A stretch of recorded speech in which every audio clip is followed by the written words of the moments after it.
live in the present tense with Sam Stewart on 91.7 FM, WNJR Washington, and online at WNJR.org.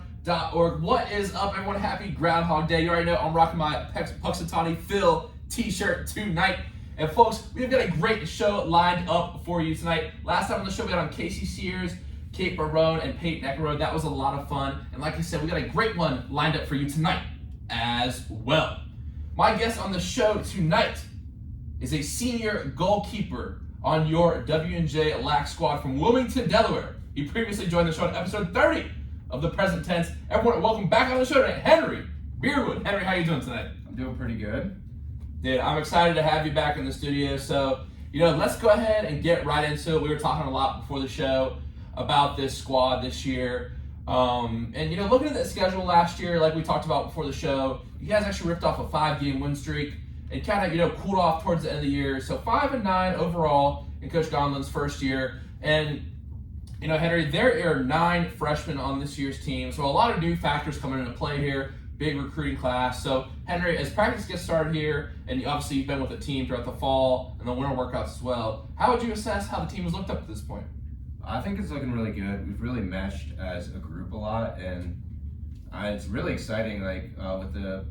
Since I've been here, this is the largest group of freshmen we've had come in, and it really just since day one, they've really just been open to everyone. It's made it honestly a lot of fun getting to know all the new faces. Mm-hmm. And one thing that you talked about last time you came on was how you were trying to get to know those kids, even when they were at the camp last year that you were working. I remember you talked about that on the show last time, and it's interesting because you guys didn't have a lot of people last year, and you're automatically kind of thrust in this leadership role. A lot of people coming in who are new, a lot of new faces. So, I know we talked about it last time about what advice you would give to freshmen, but is there anything you've been specifically saying to these kids? Because a lot of them will have to take on really big roles this year, coming into the program first year in college. I think for this year I've really, really focused. It's the first time really ever in my life that I've had goalies to look up to me. Usually in high school I was looking up to the upperclassmen, and then coming here I looked up to a senior we had at the time.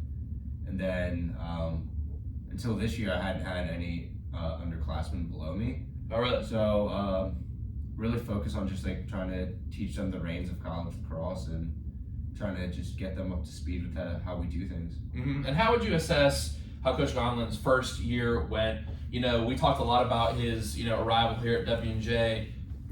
How are things under this new coaching system? Because you'd been here, under a different coach, and we talked about that last time, and some things, kind of got crazy recruiting and stuff, and so it was kind of a fresh chapter.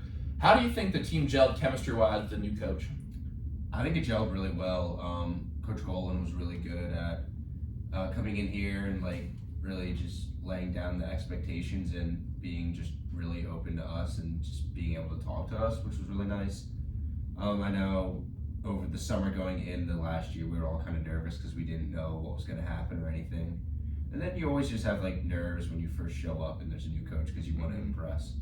So I think it's gone really well, and I think we're all really excited for a second year with him, just being able to gel even more. Yeah, and it seems like he's a guy who commands respect. Obviously, he had a great career at Seton Hill, Coach Golin, and I think everyone. I don't know. He just seems like the type of guy. I've never really talked to him, but it seems like the type of guy. He really commands respect. Everyone buys into what he's doing. I don't know. Maybe that's the sense from the outside, but is that the sense you get? Oh yeah, for sure.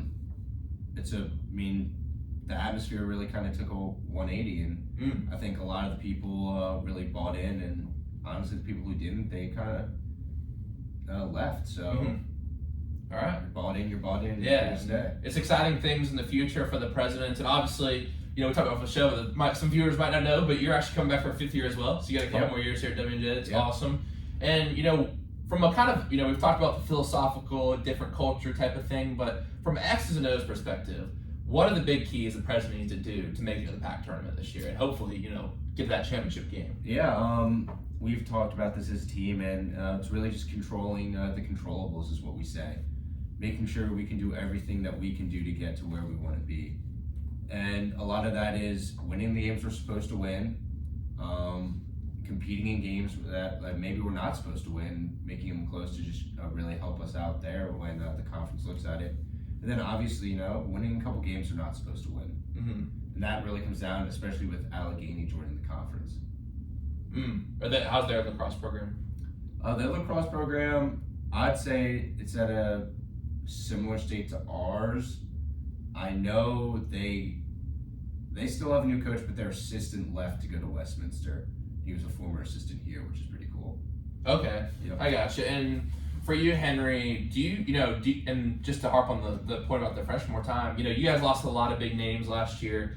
One of that sticks out to me is Alex Strain, who's an awesome guy as well as an awesome lax player. So what's it been like, and I'll take it from this direction, what's it been like stepping into more of a leadership role, especially with more people who are younger at your position? What type of leadership style do you try to have with these kids? Because like you said, it's interesting, it's one of your first times like in that leadership role as a senior, Yeah, so the way our leadership's stacked, we have one captain named right now, and he's a junior, Nate Petrarco, and I'm really happy for him, and I think he's going to do great things, especially for the future, because he came with Coach Golan from LaRoche.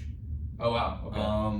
And then in the fall we have squad leaders, and the rest of them were James DeUlius, Carter Watson, Aiden Herman, and I'm really happy in the roles they've taken, and I think they're doing a great job. Mm-hmm. With Carter, I guess like last year he was in a leadership role as well because he's an upperclassman and a big contributor in the offense. But Aiden's someone who's really shown his versatility. Like he came here freshman year as a defenseman in LSM, switched to attack and midfield last year, and I think he's someone that a lot of people have a lot of respect for, and being so versatile.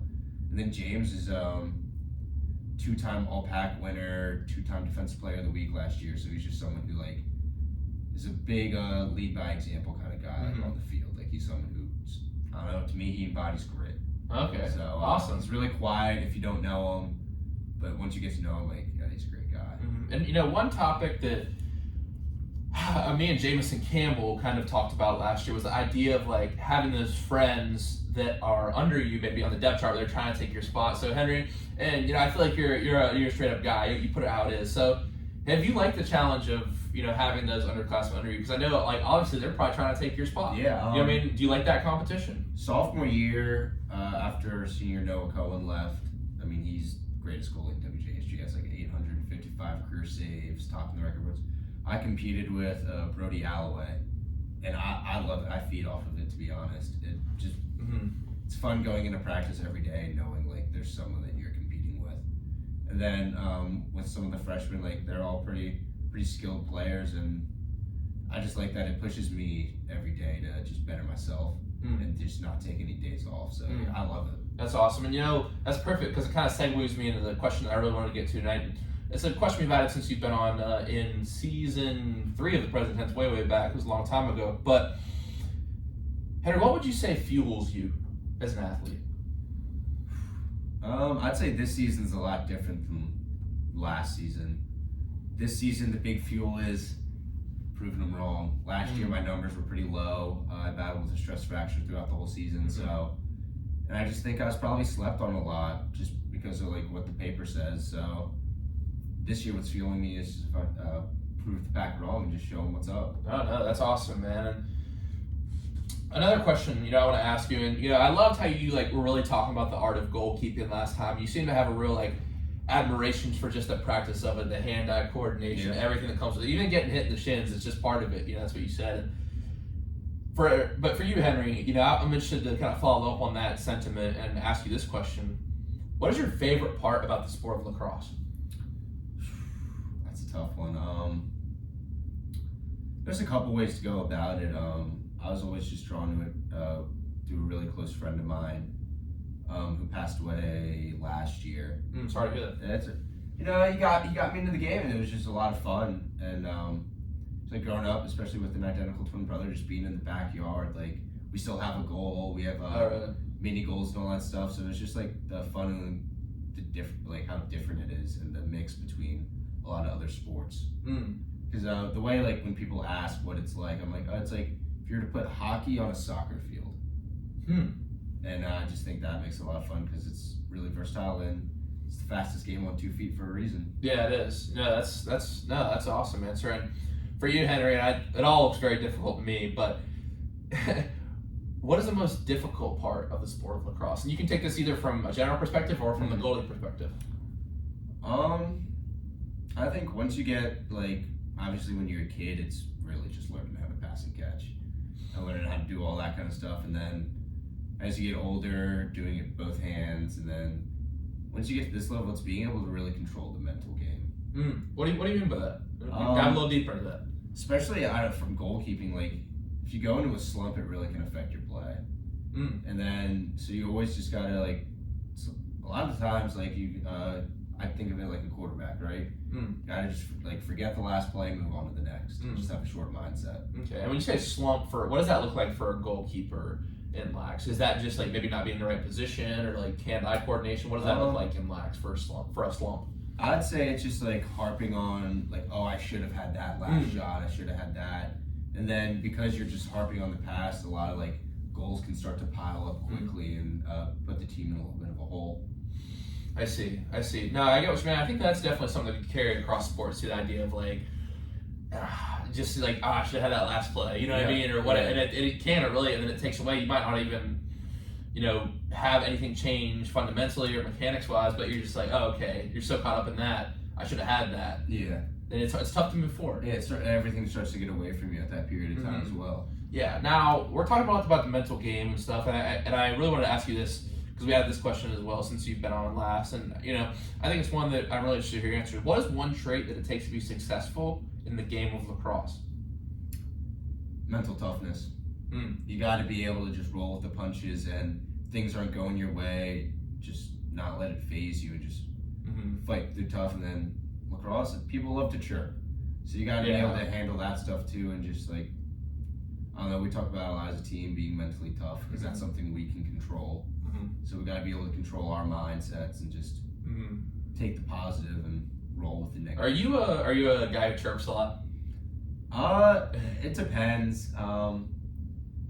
You type of guy, like, if they don't start it, you're not gonna, like, say anything. Yeah, last year, like, I like to chirp in practice. I did it a lot my sophomore year, but then as the only goalie last year, it was kind of rough because I can make a save, chirp, but then I'm in for, like, the rest of the practice, so they're gonna get more opportunities to score. So then it's like, was it really worth it? In games, I kind of just try to focus on the now and not really chirp. But it was really, there was, like, an instance against Westminster last year where one of our defensemen was chirping one of their attackmen, but it sounded like he was talking to me. So I was like, what? And it was just crazy. And he was like, I'm not talking to you.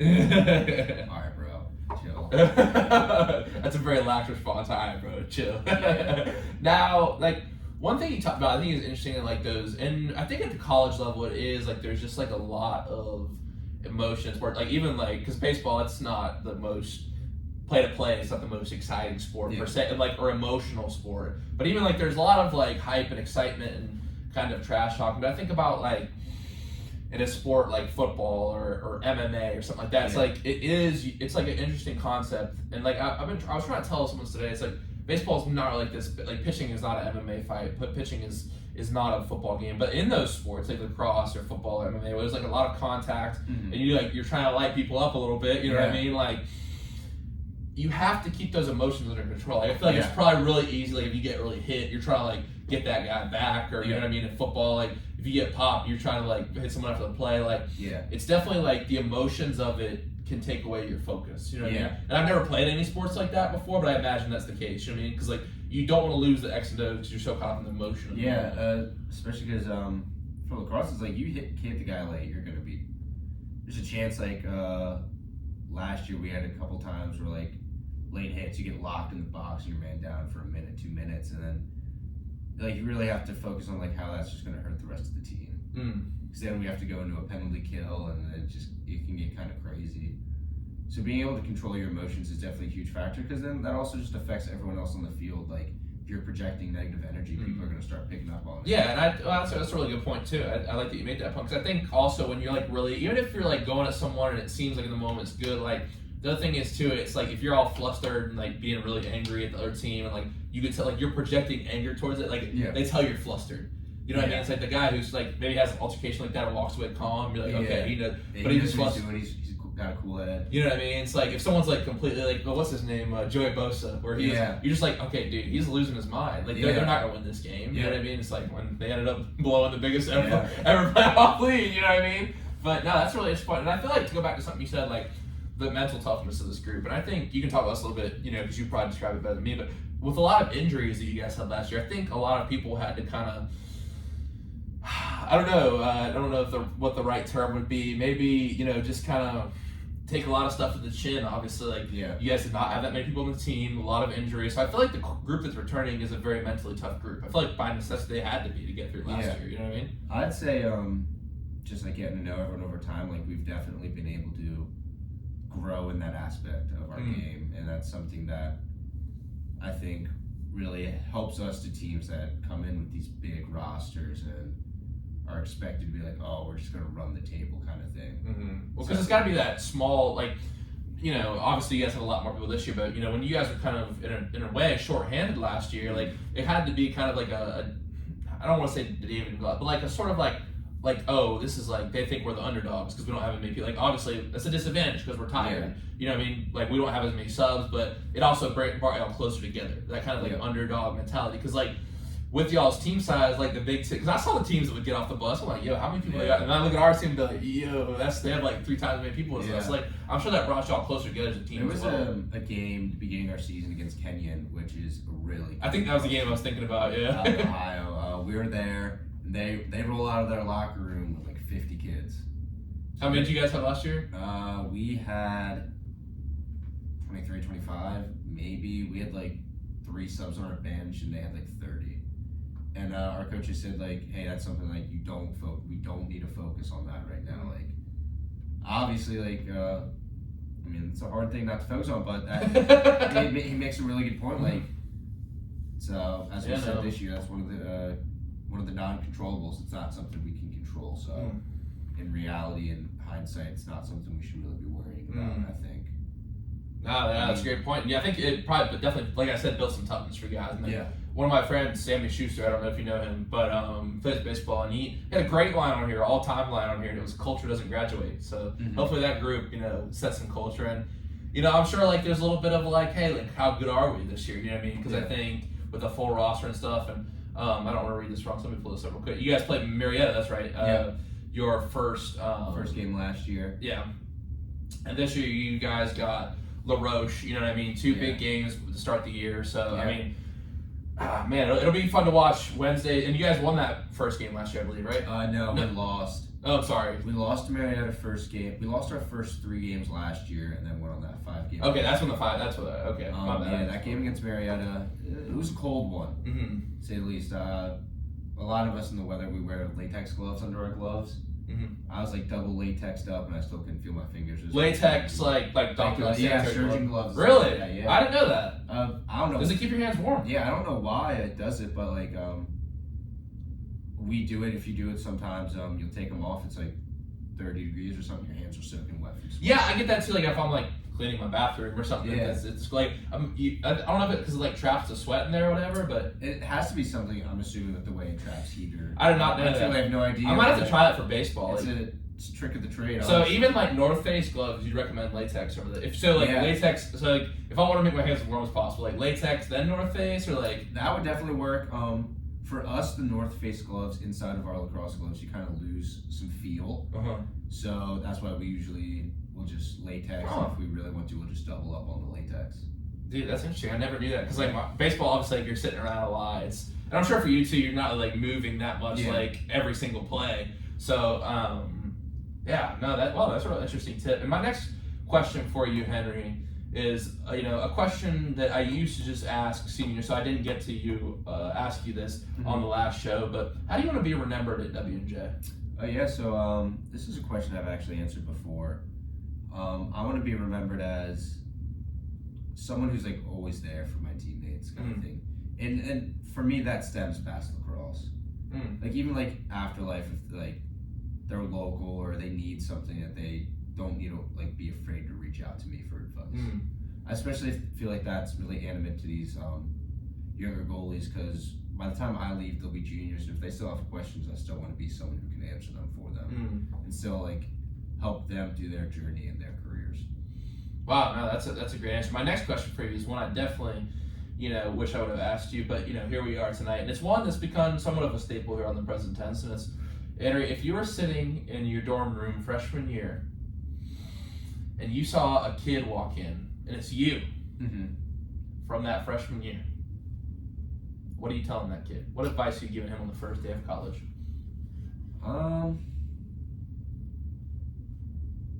Well, freshman year, man, I was a much different kid. I was really shy and really not outgoing. So I'd be like, I really want to reassure that,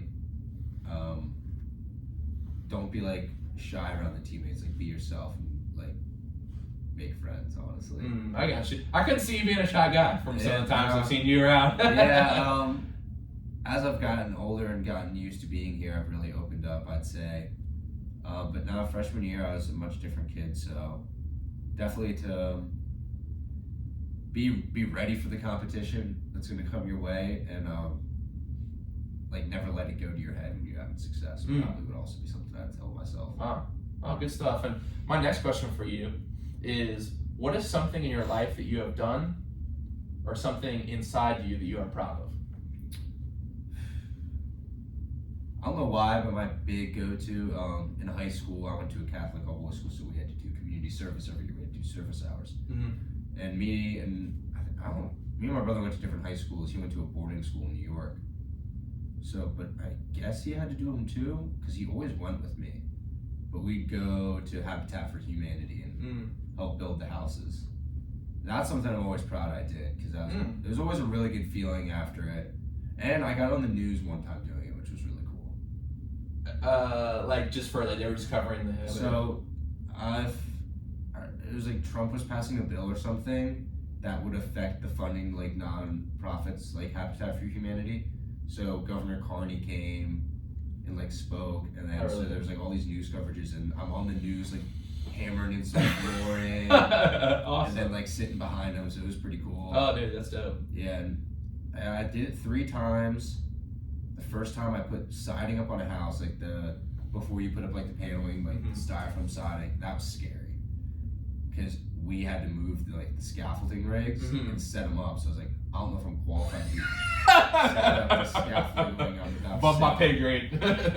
We did that, and my brother got to build a fence while I did that. The second time we went, we put in flooring and helped plumb a bathroom.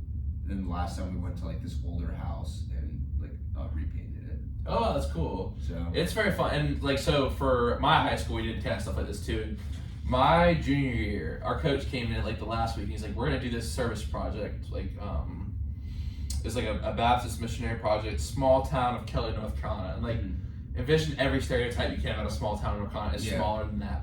We slept in a church, and we stayed there for 2 days. Showed up there 8 a.m. both mornings, and the first the whole thing was our job that weekend was just to tear everything down. Yeah. So imagine 20 high school baseball players. So we were just demo stuff. And I was never. They gave us pickaxes and stuff. We thought we were so tough. My friend Ron just whips a pickaxe through the drywall, barely misses my head. I'm we are. That's what I thought. I was we're not qualified to do that. Yeah. The demo's fun. I can it's fun knocking stuff down. Take out your anger. You know what I mean? We had to destroy the bathtub. So this house got flooded by a hurricane because that's what happens. The low floodplain in North Carolina, kind of in between the beach and the Piedmont, the middle region. So it's definitely a good time though. When you're doing something like that, it takes away all your anxiety about stuff. You're focused on someone else. Even just reflecting back on a lot of that stuff, it's just wow, I really did that, and someone really is benefiting from that. Yeah. Especially helping build a house for someone. That's pretty crazy. Yeah, that's cool. They didn't have a home, and now they're living in this nice house with AC and all that crazy stuff in the city of Wilmington. That was always cool. No, that's dope, man. Wow, that's really good stuff. Thank you for telling us that. That's awesome, man. Just on a personal note, are you still planning on going to law school, or we know you're doing one more year, but is that still kind of right thing about? That's the job you talked about last time. You said you liked watching criminal shows and stuff like that. Law school is definitely still in the picture. It gets more complicated by the year, it seems. Hey, man, you never know what's gonna happen. You know what I mean? And that's cool. But what did you do your? I never asked you this. I should ask you before, but I get to ask you on air. But what was your comm capstone about? My capstone was about interpersonal communications in sports. Huh. So wrong with that. I read a couple like articles and like academic journals from like common psychology scholars, and I focused on like 3 things, and it was like the use of mindfulness, task cohesion, and confirmation theory. And then I emailed a couple coaches on campus asking them like how they use them, and the baseball coach was someone who answered. Yeah, Coach Mountain's always like, I think Coach Mountain, people get a little scared of him sometimes because he had a really good career at his college, and he had a really good career here, and he's like a very intense guy, but like he loves to help people out. He came on the show. It was actually the season 3 finale, and he loves to help people out like that. That's really cool. Yeah. Did you you guys were at the August Wilson Museum, right? Yeah, we did. Yeah. What did you think about that? It was cool. I thought it was cool. I thought it was small, but I thought it was cool. It was small. Well, did you guys see a show there too or something? No. Because there's like the theater. So yeah, there was that. We just saw like all the stuff about all the plays he's done. Yeah. I'm kind of in a disadvantage there because I'm not a big theater kind of guy. I'm not either, but I watched Fences, which is with Denzel Washington. Yep. Have you seen that one? I have not. It's I mean, like Denzel's just like one of the goats. You know what I mean? Denzel. He's him. Yeah, he is him. Exactly. He's like one of the best actors of all time, and like, oh man, I forget the girl's name that acted in it, but she was really good too. And Viola Davis. She acted in it, and it was really good. But I thought, the idea of August Wilson being like Pittsburgh's got so much good culture and stuff. It's really cool. I did my I don't know if I'm gonna do my caps on this, but I did my research method. Did you do the same research methods thing? No, my research methods was about like how the media portrays like crime, and like how it, my big focus was like how like cities portray it, like because you always hear the phrase like the summer crime wave, like how crime's always up in the summers, and if that's really true or if it's just something. It's like what's the saying? It's like ice cream sales are up in the summer and drowning's up in the summer. Yeah. It's like, so ice cream sales cause. Okay, no, that's interesting. I did mine on whether or not basically like Nirvana was like an activist band at the time. In what way? I don't know if you're like a grunge fan. Like I love the grunge era, like that era of music. So I basically for mine I watched like a lot of like interviews like Kurt Cobain, David Grohl, and Chris Novich, like, and I would just like say like, oh, are these what they're talking about in these songs? Like, activist themes, like even a song like "Smells Like Teen Spirit," which is like one of the best like rock songs of all time. You know what I mean? I think that's definitely interesting. What would you say is your favorite class you ever taken here at WJ? Well, mine's probably this documentary making class with Dr. B I'm in right now. It's pretty fun. They just added that this year. It's a tough one. Definitely not anything I took freshman year. Just all the 100 levels. Right now, I'd have to say the sports communications class I took. With Dr. Merritt. Oh, that's why I was gonna ask you that. You did some radio type stuff, right? Yeah, we did like a 20-30 minute pop-up show. Oh, that's fun. Or it's gonna be my science class, the chemistry of brewing I'm taking right now. Yeah. See, dude, all right, I'll tell you what, I'm not a big beer guy, yo. I don't like beer. Neither am I. I don't like, it's so nasty, bro. Like, no one can say like, bro, I just picture when somebody's like, there's like, I had this friend, Kylie, we went to stay in these Airbnb in the Outer Banks. We like went to these different restaurants, and she like tried these IPAs. I'd like take a sip of it. I'm like, this is disgusting. Like, this is like how does anyone drink this? Got like a picture of like a skull on like something IPA. I'm like, nah, I don't rock with this, bro. I know like Washington Brewing Company is like it's like the big thing. You know what I mean? Yeah. IPAs. But are you guys making like IPAs? Like what type of beer are you making? So I think. Are you making your own beer? Yeah, we will. Our class is in charge of resurrecting ChemFest, and that's where like we make our beers and we like let the student body come and try it. I'm gonna have to bring one on the. I don't know if this would be allowed, but I'm gonna have to bring one on the president. Maybe I'll review it. What's it gonna be called? What's your beer? What would your beer I don't be know. called? I don't even know what we're gonna make. Cause he was talking about like maybe having us try to mimic like our favorite beer. Winter Pale Ale or something like that. He was like having us show up and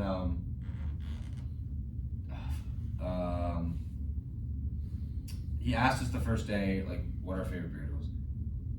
I only really drink Michelob Ultra. So if he's gonna have me remake that, like it's not gonna be anything crazy. I would like, and just because and I don't really drink often, but I do like. I think it would be interesting to go on like one of those whiskey tours. I think like whiskey's like because you kind of sip it, and it's like I don't know, it's not like something like really throwback. You know, it's like it's something you just enjoy. My dad drinks. I don't know how he does it. I don't know what age kicks in that's enjoyable. Order old fashioned at the pub tonight, man. That's crazy. All right, brother. My next question for you. Some little questions about you that we've added since we really like to add the fun stuff. Now at this point in the show. So, if you could see any musical artist in concert, front row tickets, who would you see? That's a tough question because I've never been to a concert. But I'm giving you the opportunity to go. Anyone? Anyone, ever, dead or alive. I said Nirvana, front row show. Beastie Boys. Dude, great answer. Great answer. I grew up listening to the Beastie Boys. Intergalactic. I love that song. The documentary of them on Apple TV is really cool. Really? I haven't seen that. Yeah. I like Brass Monkey. That's a Brass Monkey's a great song. It was about like this drink they ordered at this bar. Or something. I don't know what's in it, but like I know orange juice and like a bunch of weird stuff. Brass Monkey. Monkey.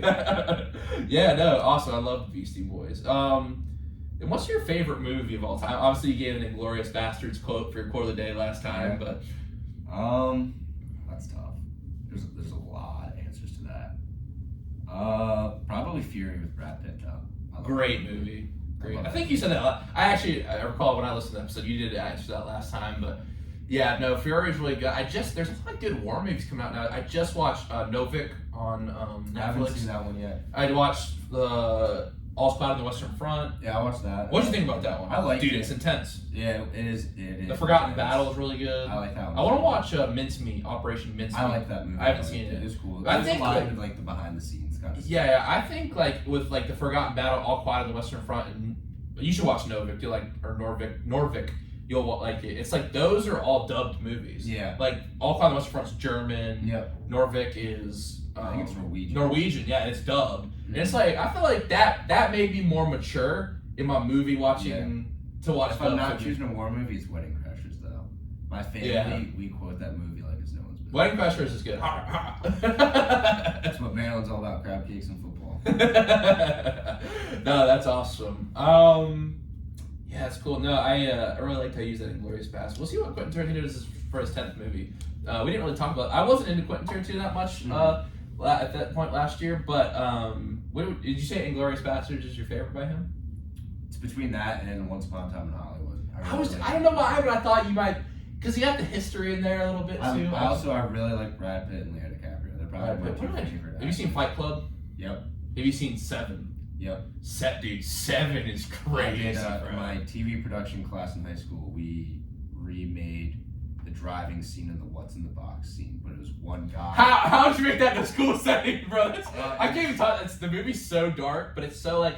I think what's on point for me about that movie is like the references and like the allegory of like it's just so good. We did. And Morgan Freeman. The one person in our group was the driver, the passenger, and the criminal in the backseat. So he was talking to himself. Mm-hmm. And he opens the box, and it's his head talking to him in the box. It was pretty funny. No, that's interesting. Spoiler alert: if you haven't seen the movie Seven, it's been out for a long time now. If you haven't seen it by now, it came out in the '90s. But no, and I think I like the idea of like purgatory and like Dante's Inferno, like the way he like created that universe, and like that was tied in with it too. Really something. Yeah, Morgan Freeman. I like Fight Club though. Fight Club's probably my favorite movie of all time. Brad Pitt. Have you seen Moneyball? Yep. Moneyball's great. Honestly, everything he's in is really good. He's not one of the GOATs, but he's definitely a really solid actor. If you want to watch a good movie, you can find a movie with him and it'll get the job. No, for sure. No, that's what's that one I haven't seen yet? Mr. and Mrs. Smith. Have you seen that one? I have, yeah. I haven't seen that one. I need to check that one. I think he's like the agent and his wife's like an agent. Yeah, I don't know. My dad was watching. I feel like he's watching like a Brad Pitt movie a lot. My dad's really into Brad Pitt movies too. But Henry, let's talk for the next few minutes, before Ella comes on, a little bit about the Super Bowl coming up.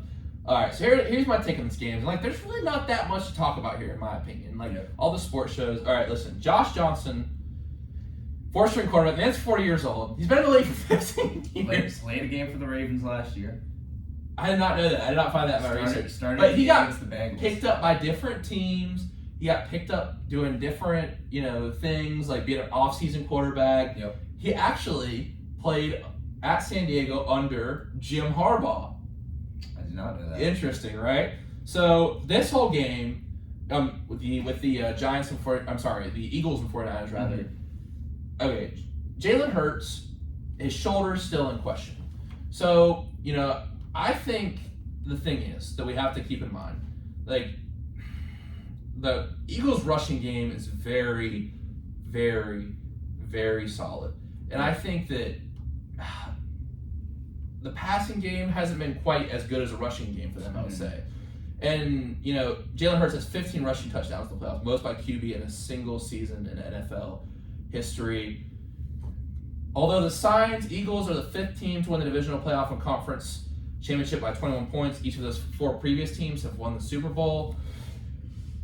Here's the thing. I don't know if they've played a great team yet. And by I mean that, the 49ers are a great team. Yeah, but they weren't healthy. They weren't healthy. They had Christian McCaffrey playing quarterback. Yeah, And at that point, why the hell did they have Christian McCaffrey throw a pass down 30 points? That was just why and Kyle Shanahan, it sucks because he did put something together, but literally, it was like they were cursed. Mm-hmm. You know what I mean? Because even Johnson got hurt.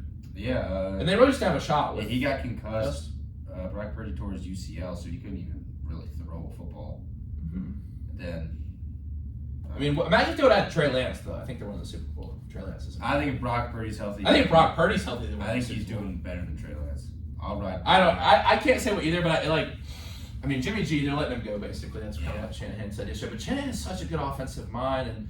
But really, I don't know if there's that much to say. It just came down to health, I think. There was a play where the 49ers didn't challenge it, where the ball kind of, I don't know. I didn't think it was a catch. You know what I mean? Mm-hmm. You remember the play I'm talking about with Smith, DeMonte Smith? He had a one-handed catch. Yep. It, maybe the butterfly effect. Yeah. With different drive, probably doesn't get hurt, but that's not the way that it works. Ifs, ands, and buts. So I think the Eagles are a little bit of a question mark. I'm just gonna say it. Someone I don't agree with this on NFL. Good Morning NFL. Good Morning Football. They were like Sirianni's just riding the wave. I think Sirianni's done a great job, and they've done a great job with that franchise. The Giants safety said that. Yeah. Which I think he's just salty. But look, 5 years ago, the Eagles won the Super Bowl. I remember very well that. Yeah. Like Doug Peterson. We got the day off of school because of that. Really? That's crazy. We got the day off. And of course you're a Ravens fan, so that would have to be a little tough, I guess. Eagles fans and Steelers fans are as annoying as each other. Yeah, they really are. It's true. Speaking of the Ravens, tough year. Although your boy Huntley did make the the Pro Bowl rather. He's lighting it up. Yeah. The AFC the dub and the precision passing. Yeah. Carr also had a good performance. We'll see how I like the flag football idea though. You know what I mean? I think it's going to tank the viewership a lot. But they never really played in the Pro Bowl. Yeah, but who really wants to tune in and watch flag football? But that's how I think. Yeah, it's fair. I don't tune in either way, so I can't say. You know what I mean? But man, all right. So that's a little bit of a mystery to me. But it's not a mystery. It's Patrick Mahomes the GOAT. I heard my favorite sports commentator call him Jordan, and Patrick Mahomes is Michael Jordan. I think he faked that ankle injury. What, bro? Yeah. What? Yeah. Did you see the play? I saw it, but he's limping like crazy. Can't walk on it for 2 minutes. That's a hot take, bro. And then he's running around like normal a couple plays later. It's that adrenaline, bro. And then he shows up to practice the next day and he's walking like he's fine. On a bum ankle. 326 yards. Any other man's in a boot after that game, and this guy's like, "No, I'll just get taped in practice." That or they're juicing him with something. It's not, but there's legal stuff, like cortisone shots, stuff like that. Oh yeah. Which, there's no way he doesn't have venom. No, he definitely. But they definitely have player in the NFL. Well, because even in the game where he got hurt, he went for the tent for 5 minutes and he's back. I don't even know why, in hindsight, they didn't keep Chad Henne in. Chad Henne took him on a 98-yard touchdown drive, and it didn't happen. But if Mahomes had gotten hurt worse, that would have been the end of Kansas City for a while. Yeah, facts. Because they don't have. I think. All right. Here's the thing with the Bengals. The receivers are really what. Joe Burrow had a great game, and it was one of those games where both quarterbacks really, really balled out. And I think that only 42 rushing yards for the Chiefs, 71 for the Bengals. Jamar Chase 6 catches, 75 yards. And they were double covering him. Yeah. In my opinion, the Bengals receiving corps is just way better than the Chiefs receiving corps. Oh, for sure. And Patrick Mahomes turned 10 different receivers. Here's the thing. on a healthy ankle, I'm giving the Chiefs the victory in the Super Bowl. With the bum ankle, and like, I still think the script writers are writing the Chiefs win. Did you see that with Arian Foster? The script writers are writing Andy Reid's revenge against the Eagles. It is the Andy Reid game. I mean, and I think, all right, what's your thoughts on that Osai play where he pushes him Mahomes out of bounds? I thought it was a foul. I think it's unnecessary roughness. Oh, yeah, definitely. It's just, you got to be smart. That's just a rookie player, like, just trying to play to the whistle and takes it a step too far. And I mean, you can't. There's nothing you The can thing hold is a in rookie sports. player The to. thing is in sports. When things come down to a play like that, it's not just that play. Like the Bengals had plays. Joe Burrow had 2 INTs. You can't hold it all in that play because he Honestly, knows they what's on still- the line and his adrenaline's going crazy. Still might have made the field goal, and they still had one more play. You know what I mean? Like, you can look at it like that, and then you look at just the Chiefs couldn't get stops. The Bengals couldn't stop them on 3rd and long. But the thing is, the Bengals, you hold the Chiefs and Patrick Mahomes, possibly the greatest quarterback talent-wise of and just like the heart. It's all combined with a great like you hold that team to around 20 points heading into the fourth. Like, you know what I mean? Like, you give yourself a shot. The thing is, like, in my opinion, Mahomes just executed better than Burrow. Like, take away the INTs. You know what I mean? Yeah. I think that's. It's like, and it's not even that much to talk about. I think it's just you had one side you had injuries and one side you just had a QB battle. To be honest. Yeah. I mean, I think that's just what it comes down to. So, why don't you give us a prediction for the Super Bowl?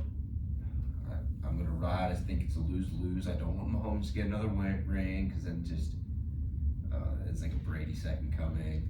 I just don't want. I don't think anyone will ever get 7 rings. I just don't want to see the Eagles win a Super Bowl again. I mean, even if he gets a ring, he's not gonna get as many as Brady. I mean, Yeah, no, that's for sure. I think it would be cool, but I think the Chiefs will win. Eagles, they got the 24. 26, 24. 27, 24. 27, 24. Obviously, like WJ, we do have the Eagles connection with Coach Sirianni, obviously. So, Coach Sirianni, he came on my show in season 4 of the show, and he said Eagles Super Bowl, and I didn't really believe him at the time. I'm not gonna lie. Hope he's not listening tonight, but I was like, nah, that's But hey, he believed, and the Eagles, they definitely have a solid team. They haven't faced a team like the Chiefs in the playoffs, but listen. I also just don't need to see my Instagram feed blowing up with Eagles stuff. Yeah. That's been going on. I saw Bailey and Lily. They played field hockey. They were from Philly, and they were walking around. It's like, I do like the Eagles, but man, I gotta go with the Chiefs. I'm a Patrick Mahomes guy. On episode 1, I said Patrick Mahomes, Michael Jordan of football. Like that run is and like the play where against the Super Bowl against the Buccaneers, he's leaning back and he's throwing the ball. He's in the matrix. Like I just don't think we've seen someone do what Patrick Mahomes has done before. Even with that injured game, like it's one of those iconic moments. Yeah. And through all the doubt, I think he gets it done. I think he get it done. I think he will too. I think they get it done 30-21. I think the AFC has proven it's far superior to the NFC this year. Mahomes is my MVP. I don't know who yours. Because Pacheco's played good at times. Super Bowl MVP. Valdez Scantling's been there. It's going to come down to who just balls out. I could see someone like Chris Jones getting or something. Chris Jones, yeah. Coming up big with like a couple sacks or something. Maybe like a little fumble. Yeah. Yeah, I don't know. I mean, MVP on the season, I'm giving to Justin Jets. But like I said, I think my main. Sorry, who? Justin Jets. I don't know my fantasy team, but I think. I think they should. I think they should give it to Mahomes, but they won't. I think they. You can't deny Justin Jefferson's great season. Right, Then he did give it to a quarterback. Yeah. Then it's just like if it's a receiver, I would go. That it's the quarterback award. And the Heisman had that same issue 2 years ago, and they gave it to Devonta Smith. Yeah. So I think this is the year that they give it a wide receiver. I can see that. It hasn't been since like AP, since it wasn't a quarterback. Yeah, it's been a while, and yeah, I mean I know Gronk was in there, and I think Gronk. I mean even with some people are saying with Kelsey, I think like Gronk is just would always be the greatest tight end of all time, in my opinion. Like all right, Tony G. Yeah, I don't know. The Gronk, bro, prime Gronk before the injuries was a different. But Tony G, she was good. He never had all the supporting cast Gronk had. I let that factor in. Yeah, good point. Getting stuck with Matt Ryan and only Roddy White. Yeah. To switch gears real quick before we wrap up, because I know Ella Phillips. It's been a great conversation, Henry. But do you watch basketball at all? No. Do you see the meme of LeBron on the floor? I just want to say something about this. Like, okay. Things happen. Calls goes different way. You cannot be a grown man on the floor on all fours crying, bro. Yeah. That's the GOAT debate. And whoever comes in here with that stupid damn argument about look, like just look at that video. Jordan, like, and then he gave up in overtime. He has his towers. I'm just saying, to me, that you can't really As go. we were talking about earlier, LeBron's mental toughness. It's just not. It's not the same as Jordan or Kobe. Not a chance. It's just not. He gets too emotional. I mean, like, you can't. Okay, you know what Jordan would do? He would have been like, "That's just a foul." He would have like said something, but then he would have voted the ball out in overtime. You know what I mean?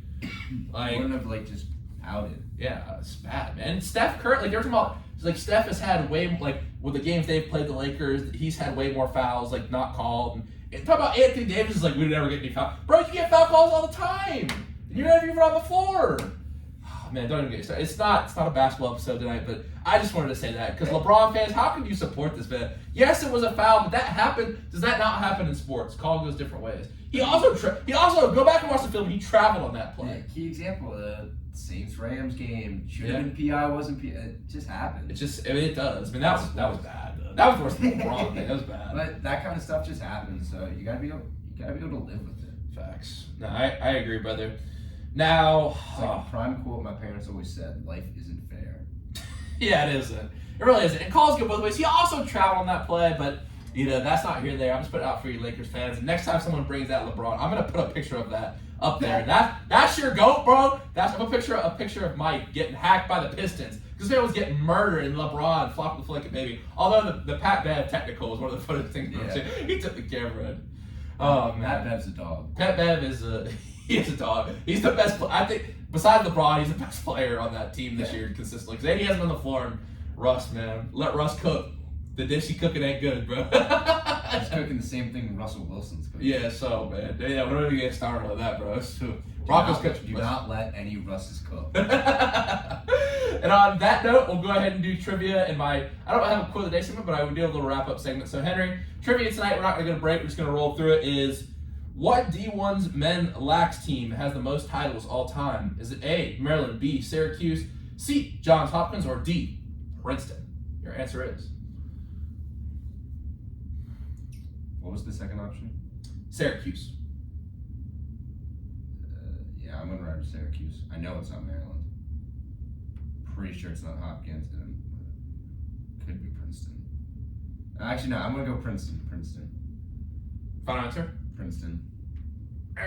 Incorrect. Syracuse is the correct answer. Oh, you had it. You talked yourself out of it. Syracuse, Johns Hopkins, Virginia, and then rounding out Princeton.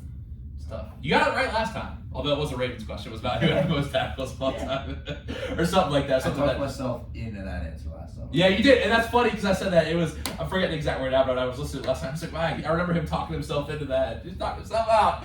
Oh, man. Henry, to wrap up tonight, since you took the time to show, you gave us a great quote of the day from Inglourious Bastards last time. But tonight, I would like to ask you to wrap up. If you could tell everyone in the world one thing right now, what would it be? Justin Tucker said it best once. Ravens flock, let's fly. That's awesome. Henry, thank you so much for coming on tonight. This has been a lot of fun getting to chat with you here. The W&J men's lax team takes on La Roche February 22nd, Wednesday at 7 p.m. Make sure you check that out right here in Alexander Stadium. Henry, I'll be excited We also have a home scrimmage on Wednesday. This Wednesday. Yep, this Wednesday home scrimmage. All right, folks, bet y'all gonna pop out. Check that out. Henry, once again, thank you for coming on. Good luck to you this year, sir. Thanks for having me, man. All right, brother. All right, everyone. We got Ella Phillips from the other lax team here at W&J. They're coming off the PAC championship last year, so we're going to talk to her about all of that. She also just went on a trip to Africa, so we're going to talk all about that as well. We're going to head to break right now. I got some crazy town for you. This is Butterfly.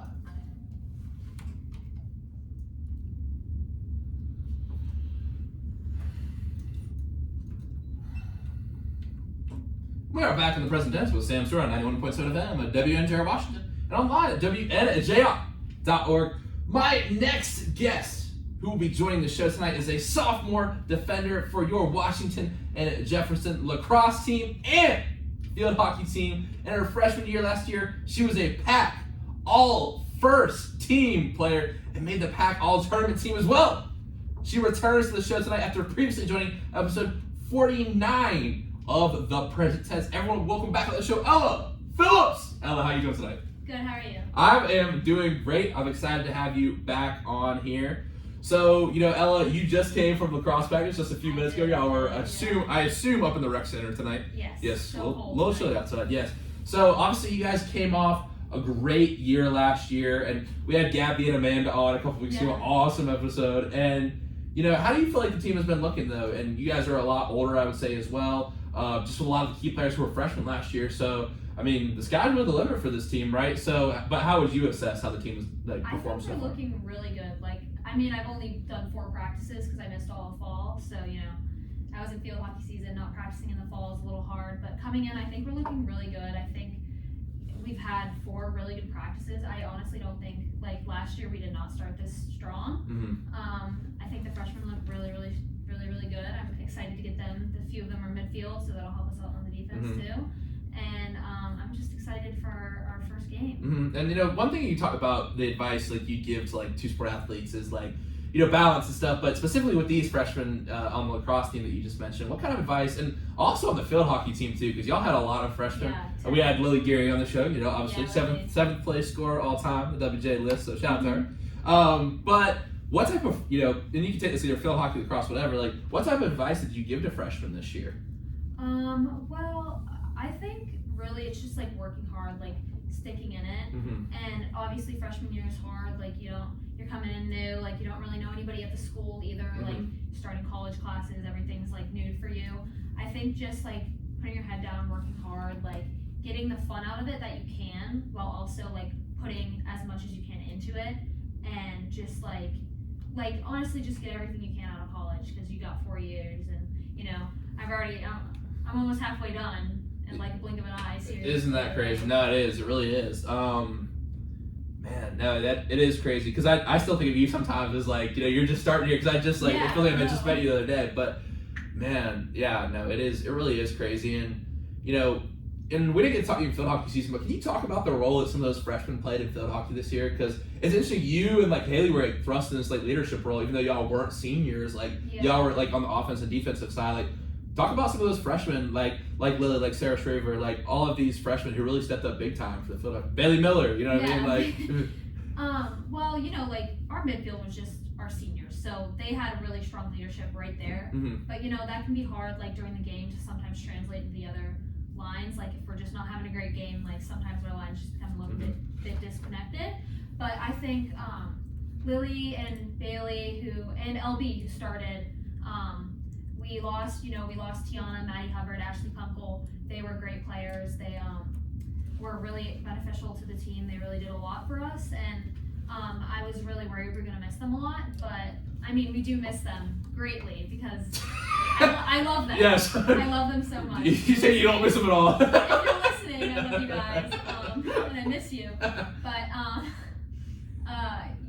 Bailey really stepped up on the defense. I was kind of worried.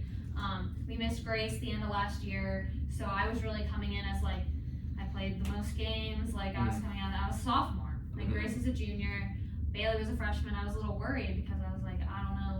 They're putting me center back. That's Ashley's position. She was such a good leader, and I was scared I wasn't gonna be able to fill her shoes. But I think Bailey and really Grace in the back helped me, and Anna really stepped up this year, and Lily and LB in the forward line and kind of midfield area, they did really good. I'm really proud of them, and I think they just worked really hard, and they are great leaders too. I think I can learn from them as much as they can learn from me, and they're also just fun people to be around. I really love them all.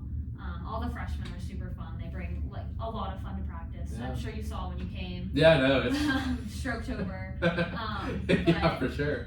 Yeah, they all bring such fun to practice, and I think that's really important, because a lot of times, it can get tough midway through season. You're kind of getting down on yourself because you're getting into classes, midterms. But the freshmen just kind of lifted everybody up, and I think they all. Well, that's an interesting point. I think also and it's something I think whenever you have people in a new situation, I'll be honest, sometimes practice or something, it's not saying we don't get excited for the first things, but you see the freshmen come in, it's you remember like I'm more used to this point. And I think the best analogy I can give is like obviously there's that side of sports. But like sometimes like on air too, like I feel like like I've like had a lot of episodes, and it's like sometimes like it's a Tuesday night, but it's like I gotta give like my best effort because like this might be this person's first time on air. You know what I mean? It's like it's a whole thing. Like it's an experience. It's like when you have people who are like doing new at something, that joy you have. And I think one thing you talked about a lot was like remembering why you love it, why you do it. Is like I think you see the joy on like the faces of like the people younger than you, like the people who are new, like. And it adds something to it. I never thought about it that way. Yeah, like when they score their first goals. Yeah, and it's like you want them to have. You don't care as much about you want them to have. No, like I didn't score this season, and I'm not looking to score. Like that's not my job in the backfield. But like watching like the freshmen score their first goals was like awesome. Like when Lily scored her first goal, obviously she scored a lot after that. Yeah, she scored a lot. Yeah. Like Sarah's first goal was awesome. Like just watching them like doing well really makes me want to do better for them. And I had. So everybody makes mistakes. I had some big ones this season, but I think them being so happy to be there every single day really wanted me to make like work just as hard, like even harder than sometimes I would want to, because I'm doing it for them. I'm not just doing it for myself. Wow, that's great stuff. And I think like you just want this is a really good point because like I think about like too like our team right now, like we're coming off three straight pack championships in the seasons that have been played, and like it's almost like, and I heard Draymond. We're just talking about the Warriors and the Cavs, but like I heard Draymond, like that was like Draymond, Steph, Clay. That was like their fourth ring. Yeah. And like they were just like we wanted the young guys. It doesn't have like it's not that same thrill anymore, but it's the thrill we get that thrill from seeing the young guys. Exactly. Yeah. You know what I mean? It's like I'm sure it's the same thing with lacrosse. Like obviously it was awesome last year. Rainy day, and you guys pulled it out. It was cold and rainy, but my first pack. But it's a lot of those girls' second pack, and I think I wasn't just doing it for myself, but doing it for everybody, and they were doing the same for me. And I'm hoping we can get third straight pack champ, hopefully. Well, I feel like the expectation, honestly, for y'all has got to be like natty championship. You know what I mean? Yeah. Like, because I mean, it's like, but isn't that like, I mean, winning those pack championships? I feel like for y'all, like y'all have the talent to do it. You know what I mean? Yeah, I think when we go to NCAA's, it kind of gets a little tougher because we're always we're away. Like last year we were in Lexington, Virginia, and it was finals week, so we had a lot of stuff going on too, and teams like in Maryland, like Salisbury, who take a lot of D1 talent, they transfer out. It's hard to beat those teams, but I think we're just in it until we're not anymore, and it's deep. Yeah, we're just we're there, and we lost 1 point. 15-16 to Transylvania, which sucked. We were all really, really upset, but were like, we gave it a good run. We won packs. We came to NCAA's, and we're gonna do the same thing next year. And from kind of an X's and O's perspective, what would you say the biggest keys are for the team this year? I think communication needs to be a big one. We've talked about it today at practice too, and it's like the fourth practice, but. We just need to communicate effectively. The slides need to be there on defense. We all need to know what we're doing on defense, because defense isn't just cut and dry. Like, you take the girl, you're on her. You there's plays, there's slides, there's way you do the crease. There's unwritten rules that you need to know if you're on defense. And I think we just need to all be on the same page, because sometimes in those tougher games we kind of not be on the same page, which can get frustrating, and then we'd all kind of get frustrated at each other. But I think we just need to focus on our just what we're doing. You're pretty vocal. Yeah. I've heard you. I went to quite a few field hockey games. I heard you out there. I have the mic up too. You're a vocal person. I am. Sometimes, because sometimes I see her in calls, you seem kind of quiet. But I was like, when I put the mic on, you're talking. So I was like, this is dope. It's perfect person to put the mic on. I try my best, because I think communication is really key. And for offense, we need to work as a team. A lot of times we just try to do one-on-one drives and goal, which isn't always going to work. It's going to work against the easier teams we play, because we have stronger talent a lot of times, but against those hard teams, we play Allegheny, who's down the pack, and playing our first games against Marybow, we've never played them before. We have a scrimmage against Slippery Rock. I think we play Marietta again, but we need to stay together as a team and stop those one-on-one drives, because a lot of times when it gets a little hard, one person's gonna be like, oh, I got this, I'm gonna do this, and it needs to be like, we're gonna do this instead of like, there's no I in team. You know, they always say that, but have you heard it this? really is true. Yeah, no, it's true. Have you heard the Kobe story when Shaq told him that? He said there's no I in team, and Kobe goes, there is an ME in that MFer. Yeah, That's funny, but it is true. There is no I in team. Times, like, no, just that language, just the subtle, like, I mean, you're a person who enjoys reading, like, subtle language adjustment can mean like a whole thing. It's like, I have to do, like, we have to do this, you know what I mean? Yeah, it's like, it's not one person's responsibility, and if we lose, it's not one person's responsibility, and I kind of had to push that into my head this field hockey season, because a lot of times if we had a loss, I'd be like, that was my fault. Like, and Coach Maggie had to be like, you have to knock that out. Like, it's not your fault. Like, we all, like, it's a team effort. Like, that's why you play a team sport. Yeah. Like, if you want to talk bad about yourself, like, you lost it, go play, like, one-on-one tennis or something, like swimming. Like, something that you can do alone, where you can be like, oh, like, feel bad about myself because I lost. Like, she was like, it's not your fault. It's a team effort. And I think we need to stop thinking that one person wins it for us, and one person loses. We're just talking about. Did you watch the Bengals Chiefs game? Yes, I where did. he put the guy pushed him out of bounds. He was crying. And it's like, well, like everyone's like, oh, like this is just like, what are you doing? But I'll say, like, there's a lot of opportunities. Like, you don't lose as well. Like the Bengals had a lot of opportunities in that game, obviously. They missed that field goal at the end too. Like they could have gotten that. Like, and like that was a play he shouldn't have done that. Like that was not good. Like they might have won if they didn't do that, but they could have kicked the field goal. They could have gotten closer. Like they could have, they could have caught more passes. Like that's the thing. It's like it's not just that one guy who did it. It's for sure. It's the team working together, and I think Joe Burrow had a great season. I like him. I'm an Ohio fan, but well, he went to Ohio State. Yeah, he did go to Ohio State. I know you're a big Ohio State. I am a big Ohio State. Yeah, he did go to Ohio State. I'll take pride in that. Yeah, well, obviously, like he blew up at LSU, obviously, wow, no, that's good stuff. And we have big news. Coach Maggie's been promoted from interim head coach to head coach. So shout out to Coach Maggie. Shout out Coach Maggie. I love her. Of course, she came on the show. It was awesome. Yeah, that'd be really cool because she's just like not that far removed from her playing career. She's really not. I think that makes her allows her to connect more with us. Yeah, because she's like, because I asked her, I was like, I don't know, like I have like an Instagram. She's like Sam, I know what an Instagram is. I'm not that old. I love Coach Maggie. Like she's perfect. I think she's a great coach. Like we're entering the NCAC. So that's a new era for WJ. Yeah, less driving. Yeah. God. The TikTok I saw of y'all like sleeping on the bus. That was fun. Yeah. The 10-hour bus drive. It's like rating people's like sleeping posture. Oh yeah, me and Haley will love to make TikToks on the bus. And, like put each other in like Hogwarts houses or something because we're so bored. 10-hour bus rides. But yeah, they'll be closer games. I think it'll be really good. It's hard to do homework when the bus has no Wi-Fi or something like that happens. But I think she's the perfect coach to like get us into this new era of WJ field hockey. And I'm really excited. Like I think she connects with us better. I think, and I didn't want a third head coach. 3 years of WJ field hockey. Yeah, no, she's and she's like really about and like honestly with like that whole like mic'd up thing. Like I know like Haley was like really into it. She asked me like a lot about it. So I was like a little nervous, and like she was like so like welcoming out there and stuff, and like she gets it. Like she is so close to college. Like she just graduated a few years ago, and so she understands us a lot better. I think, and I love Coach Joe. Like she recruited me here, and I'm really glad she did. But having that younger, like she just understands. Like it's easier to like go and talk to her about things that are going on because she was here like 5 years ago, like going through the same exact thing. So, it is interesting. And if I had drama, she's like, oh, that happened to me in college. I'll tell you about it. Like I'm like, and she gives me good advice too about that kind of stuff. You're in drama? I try not to be.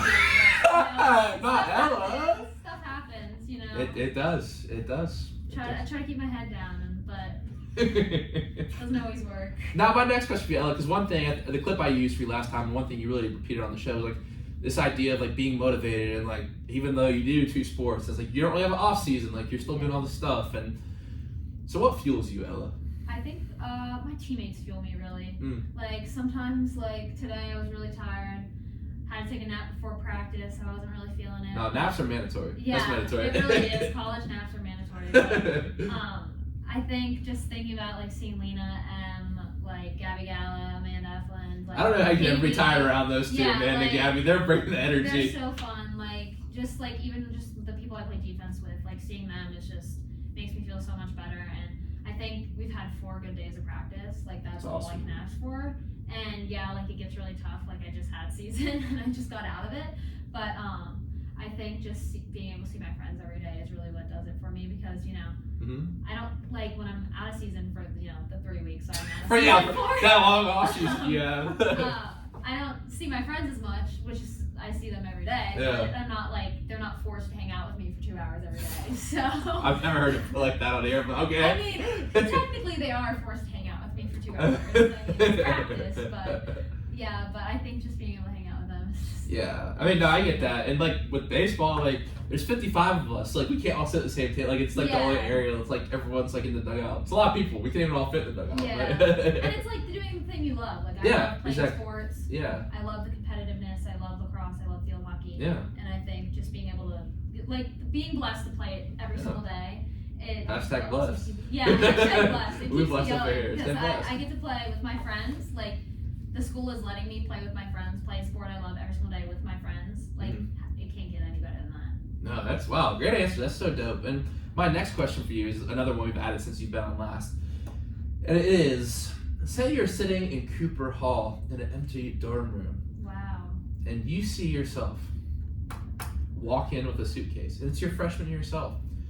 And that's not even that long ago, Ella. But I know a lot's happened because you do so much. So what advice would you give to that girl? Man, I think perfection is the enemy of good enough. I think I was coming in from high school, like, I was doing everything, like I was in so many clubs, just trying to do everything and filling my day full of stuff. And I think getting to college made me realize like I don't have to do everything. Like I'm in like a few clubs, like I play sports, but like I don't have to. What clubs are you in? Well, I do like fellows and which is not really a club, technically, I guess. An academic. I used to be in it, but Did you get kicked out? No, I don't know. I just got kicked out and then asked to be back in it. Well, I missed one meeting and I was like, this isn't fair. I had a game. Well, yeah, it's a little. I don't know. Yeah, I have thoughts. I had a game, and they changed leadership. Okay. What else are you in? Like all the academic. Okay, pop off. But I think just like I was just trying to do everything, filling my day full of stuff, and I was always had to be busy. But now it's like I gotta take that time to relax, be by myself sometimes, like hang out with my friends. Like sometimes I'll just sit in columns for like an hour and a half. Like, oh yeah, that's a vibe. Like, the present tense was born in like that's where I meet all these people. You know what I mean? Like, comms is just. I'm a comms girl. No, I'm a comms dude. I see you in there. I see you. I see you. I sit chilling with the football guys. Yeah, Brandon and Ben. Shout out Ben. Shout out Ben Coates. Shout out Ben Coates. He just texted me. He was like, "Go, come to Jins." I was like, "I can't." Bro, Ben. See, that's why I'm not gonna put you on a show, dog. Because you're not a fan. You'd be listening right now if you're a fan. I sit with Brandon. Sit with Ben. And yeah. Oh, you said like lacrosse girl. So you're all over the place. Yeah. You're a social butterfly. I try my best. I didn't really hang out with many people in high school, so I was just trying to like branch myself out. No, that's dope. Hang out with my friends here. I've caught you up in JR's room that one night. We were all chilling. Oh gosh. Yeah. All right, actually, a point. You talk about the enemy of the good is the enemy of perfection. I think about this like sometimes consistency can be better than like a perfect like thing done sporadically. And Vincent Van Gogh, great artist. Yes. I love this quote of his that I saw this summer. It was, "Great things are not by impulse, but by a series of small things brought together." Okay, yeah, that's deep. It is deep. I got it on a postcard in my room. Oh, okay. Yeah, I try to collect like different postcards, like quotes. I mean, yeah. I love quotes. Like, oh, who guessed it? But I guess. Yeah. But my next question for you, Ella, is really one that messes with the mind of many people. Though I'm very interested to hear your answer in specific because you do a lot with your life, Ella. You got a busy life. What is something in your life you are proud of? Something in my life that I'm proud of. I think I'm proud of my friends. I think it's not something like that I do really, but I think I'm proud of them. Like the people you surrounded yourself with? Yeah, not necessarily, but like I just look at my friends, they work so hard, like like Lena, Emily Heck, like Maddie Devine, all of them, they work so hard. Lily Gearing, like all those freshmen on the field hockey team, Haley Vahoviak, everybody. It's like you're proud you to be in their Yeah. presence. Yeah. That's a really interesting. They No one's work ever given so that answer hard. before. That's an interesting take. And I'm so proud of them, like the things they do. Like my roommate Amy Borowski, like shout out Amy. She they all work so hard, and I'm just like I want to be them when I grow up. Like I am the same age as a lot of them, but like they're honestly such cool people, and they do so much, and they really like give it 110% every single day, and I love them for it. Wow. I'm so glad that they let me be their friend. Wow, what a dope answer. That's so. We're getting all sappy on the present tense. So I'm making my heart, warming my heart. Bring out the sentimental stuff sometimes. Oh, of course. No, that's wow. Oh, that's awesome. Wow, thank you for that answer so much. I really appreciate that. Last question before we move on to some kind of different things is, what do you think is one trait that it takes to be successful in field hockey? And I actually have a question after that, I lied. But what is one trait that it takes to be successful in field hockey or lacrosse? Well, I'd say field hockey, it takes a lot of persistence. Like I really, when I started It's so hard. playing, It's so hard. You've seen it. Oh, I've done started it. playing, And I'm done. was I can't so do it. hard. It was so hard. How was to my play. you said it yourself, my stroke toe performance way too wide. It was really I got it up. high. I got off the ground. It was like you were too far away from the ball, really wide. I was really nervous. I mean, I was nervous. It was your first time too. Like I'm still not good at strokes, and I do that, and that's like my job. That's your job. Like I'm supposed to be able to be good at them, but I think like persistence. Like when I started field hockey, I was like, I don't like this sport. It's so hard to play. Put me back in soccer. Like I can't do it. And I was on the grass. Grass is so much harder to play on. But I think just working at it, and I started playing club, and that's when I started really practicing a lot more, and I got a lot better. And then I started realizing like this sport is so much fun to play. It generally is. And I think just like practice makes perfect, really. Yeah. And like that. You just gotta keep working hard in field hockey. And then I think lacrosse is like you gotta do a lot of I think lacrosse is a lot of thinking. Like we always say catch it before you shoot, like that kind of stuff. Like you gotta think through your we're trying to go so fast. It is, if you didn't know, the fastest sport on two legs. Did you hear Henry say that? No. He literally dropped out. Yeah, he said that. I was like, Oh my gosh. I was like, wow, she was listening. I thought you were being sarcastic. I was like, well, that was funny because I did just hear that. No, that's funny. But lacrosse is the best sport on two legs. Henry gets it. Yeah. But a lot of times you just try to go so quick, you get ahead of yourself. And football players do this too. If they're trying to turn before they catch, or a lot of sports do this. But you just gotta think. You just gotta slow down and think. Lax takes a lot of IQ. So does field hockey. But you're just a smart girl. Yeah, we always talk on lax IQ, and it's so important. You just gotta think. You just gotta slow down. And if you're trying to go too fast, it's not gonna work out for you. Wow, good stuff. Well, that's some deep stuff right there. Thanks. Let's now, we've had a lot of fun stuff since you came on the show last. So I'll go ahead and hit you with this one first. If you could see one artist in concert and you had front row tickets, who would it be? Dead or alive? Okay. So right now, I have a big concert season coming up, summer 2023. Taylor Swift, Ed Sheeran, Noah Kahan, 3 weeks in a row. Wow. Now I'm trying to get Zach Bryan tickets. Don't have them yet. But Quitting Time is probably I love Quitting Time. That's probably my favorite Billy song. Stay, I'm into that song. Dawn's just came out. Listen to it. It's a great song. I'm not a big country guy, but I like Tyler Childers too. Yeah, I like Tyler Childers and Zach Bryan. I'm not a big country girl, but I love them. And so if I don't get tickets, it will be Zach Bryan. Okay, dope. Red Rocks specifically in college. You're gonna go to Red Rocks? No. Oh, not. okay. But if I could pick the See, she's in music, people, because no one's ever been to the concert before. I think someone said, not on here, but someone said they would want to go to Woodstock. I said, which one? I said the 1999 one or the 60s one, and they said either one. Yeah. I heard Henry said the Beastie Boys. I was talking about the Beastie Boys earlier today. Okay. But I think it would be Zach Bryan, Red Rocks, specifically. It's snowing. Because it happened. Zach Bryan had a concert. It was snowing. They're at Red Rocks. And it looked amazing. And that's what I want my concert to be. Wow, great. Well thought out answer. Very, very. I've been thinking about it. Okay, cool. That's awesome. My next question for you is, if let's go ahead and ask a couple music questions. If you had to listen to one musical artist for the rest of your life, who would it be? This is hard. But That's what I'm here to do, is ask hard questions. I think it would have to be Taylor Swift. That's not a bad answer. I'm a big Swiftie fan, and she has a lot of songs. What's your favorite ever Taylor Swift song? My favorite ever? I think mine is Our Song. Our Song. That I sung that at a talent show when I was little. Jackie Fletcher said she sung that at a talent show too. Do you know her? Yeah, I love Jackie. I went to Africa with her actually. Oh, that's right. Yeah. No, she. Love Jackie. Shout out Jackie. She's a big fan of the show. Yeah. Probably August on the Folklore album. I remember that one. I remember that. It's good. And then her new album, I like the song Maroon on it too. So. Yeah, I've heard some of her songs. I like the old Taylor Swift though. Yeah. The country. I like when she was country. She's coming out with them. Really? She's re-releasing them, Taylor's versions. Really? Yeah. I didn't know that. She did Fearless. She did Red. She's gonna have to do Speak Now and debut soon. Wow. Hopefully Well, you're a big Swiftie. I am. I guess it's like Jackie told me the whole debate when she came out here was like Harry Styles versus Taylor Swift. Yeah, that is like that's. I only know one. It was like, no, it's not the same as it was. Yeah, I like a few Harry Styles songs. My sweet mate last year, Skylar Bibby on the basketball team, huge Harry Styles fan. I remember her talking about that. Yeah, she would always say like, "Oh, a Harry Styles fan always thinks it's like their best friend to like Taylor Swift the most." So like. You're to hear first, folks. Yeah, I like Harry Styles, but.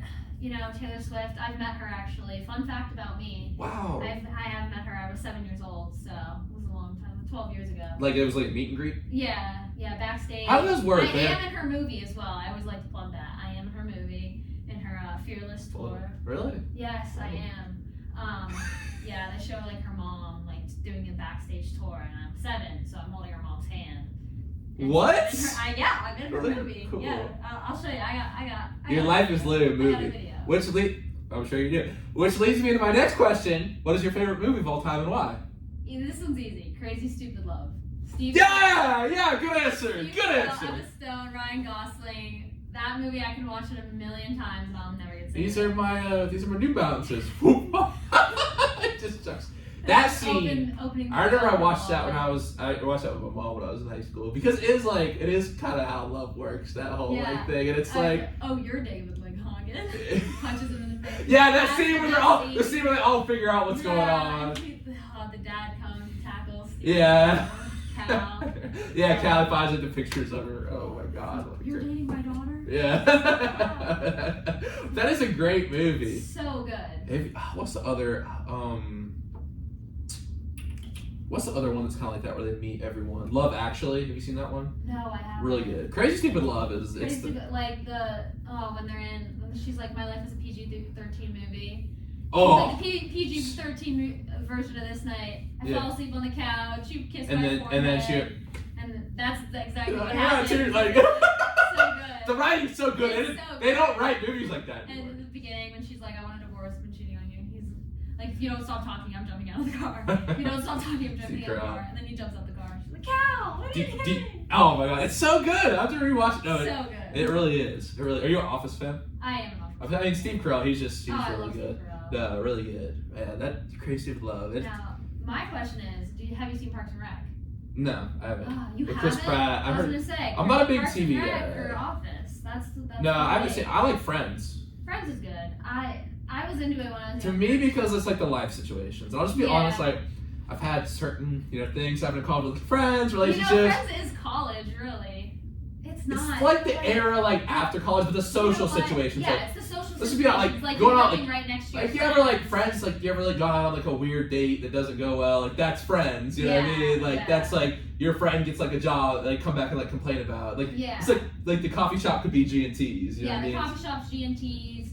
You're living in new res next to all your friends. I mean, it's like more for like people who are kind of getting into the world like for the first time, but like it's very applicable to college. I like Seinfeld too. It's about nothing. It's really about nothing. It's a show about You're so cultured. I love it. It's great. I knew I had to bring you back on here for a second time. It's a show about nothing. Yeah. That's dope. And she also speaks Russian to people, but we haven't even got to that yet. Really? haven't brushed up in my Russian. I was going to ask you to speak some, but no, it's alright. I can say I love to speak Russian, and that's pretty much it. What is that? Yalu Blue Government Peruski. Nice. I'm in French class right now. I know how to speak French too, a little bit. Really? Not a lot. Comment ça va? Ça ça va bien, et tu? Très bien. That helped me actually in Senegal. They spoke French in Senegal. Really? Yeah, I know. Yeah. And I took guitar class during J term Yeah. too, so I've been playing a little bit. So my Riz game is just going up. Speaking Riz. speaking French and playing guitar. Maybe you could write a French Song 8 with guitar. Play it on here. Yeah, just have women just rushing So the I studio. have an artist for you guys. It's actually me. Yeah. Ladies, if you're looking for a date this Valentine's Day. Here's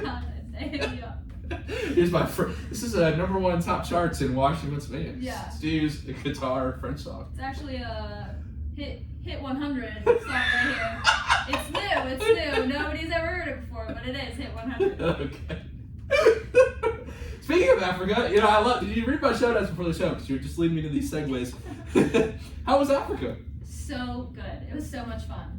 Like, I think it's so funny. Like, I can say the continents I've been to, and it's North America and Africa.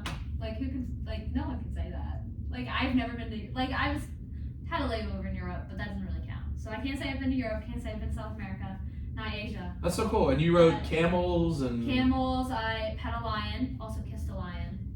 Just saying, like, they kind of made me. They were like, kiss it. And I was like, okay. Yeah, is it gonna bite me? They're like, no, it's fine, just kiss it. So I kissed a lion, walked with some lions too, that was cool. Saw some rhinos, thankfully didn't see any hippos. That's the one I was really worried Killed about. most people, most of the animals. Yeah, like 500 a year. I was I was really worried. They were like, we were on a boat ride through these little like back rivers, and like it was like beautiful. There was crocodiles like around us, But the guys turned to the left and they were like, this is where the hippos rest. And it was like 5 feet away. Like I could probably reach my arm out of the boat and touch land. And I was like, there was no hippos there. But they were like, this is where the hippos like to come to rest. And we were all like, what? They're like, yeah, they usually come to rest later in the day though, so we're fine. And we were all like, are you serious? Like if we came later in the day, they'd just be right there. And they're like, well, for right now they're on the other side of the river, so your guys are fine. But they were like, hopefully they don't come because this boat doesn't go more than 19 miles an hour, which is actually how fast the hippo swims. Wow. So yeah, Haley Bohoviak, was my field hockey. She was really worried about the hippo. She was so scared of just seeing a hippo. We had this like hotel near the river. She'd go out there look for hippos. Like they told her like when we went on the boat ride, don't worry, the hippo's on the other side of the river. We started venturing over to the other side of the river, and she's like, this is where they told me the hippos hang out. So yeah, we were a little bit worried about the hippos, but thankfully didn't see any, even from afar. Cool. But and that's cool. You get to meet a lot of cool people. Yeah, I did. Like I was texted. They hosted like some villagers hosted us for a night, and he was texting me today, asking me about my family and how I'm doing. Wow, that's so cool. Yeah, he's really nice. And you also took the trip to Hawaii, rather. Yeah, Hawaii. Yeah. Yeah, for my Magellan. Yeah, so and that was really cool. you shred the gnar a little bit. Yeah, So, a little. Was that your first time surfing? Yeah, it actually was. Did you enjoy it? No, I've surfed before. In Maryland? But not in Maryland. There's pretty good surfing in Maryland. Like, Is there? yeah, I have a Never couple heard friends of from that. Maryland. Yeah. Certain parts. I think I've surfed in Outer Banks before, but I was like really young. No, that's where I went. Me and my friend Kyle, we went there Yeah. this summer. We ripped it up. It's cool. Yeah, it Outer didn't really Banks, work Paradise that well. on Earth. Paradise on Earth, it's coming out soon. Dude, it's actually not filmed in Charleston. No, I was like, it's filmed in Charleston. Yeah. But yeah, no, because it's like if you've been out there, it's like one road going down the whole. Yeah, it is. Yeah. But yeah, I didn't really do well in OBX, so I went out and I was like, you know what, I'm in Hawaii, maybe we'll try some Awesome, surfing. man. That's dope. You like Yeah. scuba diving and stuff, like snorkeling. I went snorkeling a lot. I went snorkeling with manta rays, which was the coolest thing I've ever done, I think. Yeah. It's They were so- like studying colonialism, right? Yeah, I was studying colonialism and like how tourism really affects the people down there, and I think I'm a history and poli sci major, so it really kind of meshed the two up together. And I think meeting the people was awesome because they really have a lot to say about it. Yeah. Because it has affected their lives a lot, and I love it down there. Like I loved it. It was awesome. It was a really good month, but it's also kind of sad to see like how that kind of stuff affects them, and meeting all those people who are really really nice, and just hearing how they've struggled through like colonialism and how like a lot of tourism affects them definitely. And you hear a lot of stuff about like don't go to Hawaii, like they don't want tourists there. It's, like they do. They understand that tourism is a large part of their economy, but they also like they really harped on like on just respecting the land. Like, they really were like, you don't have to like live in Hawaii or be like native Hawaiian to be actually Hawaiian. Like, all you need is like to pledge your life to the land and her her beauty and what she gives to you and give back to her. And I think that was really beautiful, and I was really blessed to go there. And it was That's awesome. dope. Yeah. That's what's up. You're trying to go to New Zealand. Yeah, so I'm trying to do like the same kind of thing with colonialism. So I looked at American colonialism a lot in Hawaii. I was hoping to see like English colonialism, like in Polynesia. So like I was hoping to do 3 Magellans. Let's see if it works out for me. That would actually be dope. Yeah, so I'm trying to do one. Yeah, so I was hoping to do like New Zealand, like English colonialism, and because they do have a really rich like I'm sure you've seen the dances that they do, like the traditional New Zealand the haka, dances. The haka. So I was hoping to like go down there and see, just kind of see that too, because I went to the Polynesian Cultural Center in Oahu, and they had like all the Polynesian islands there. So that was really cool to see, because I learned a lot about New Zealand just from that, and I think it's called Aotearoa.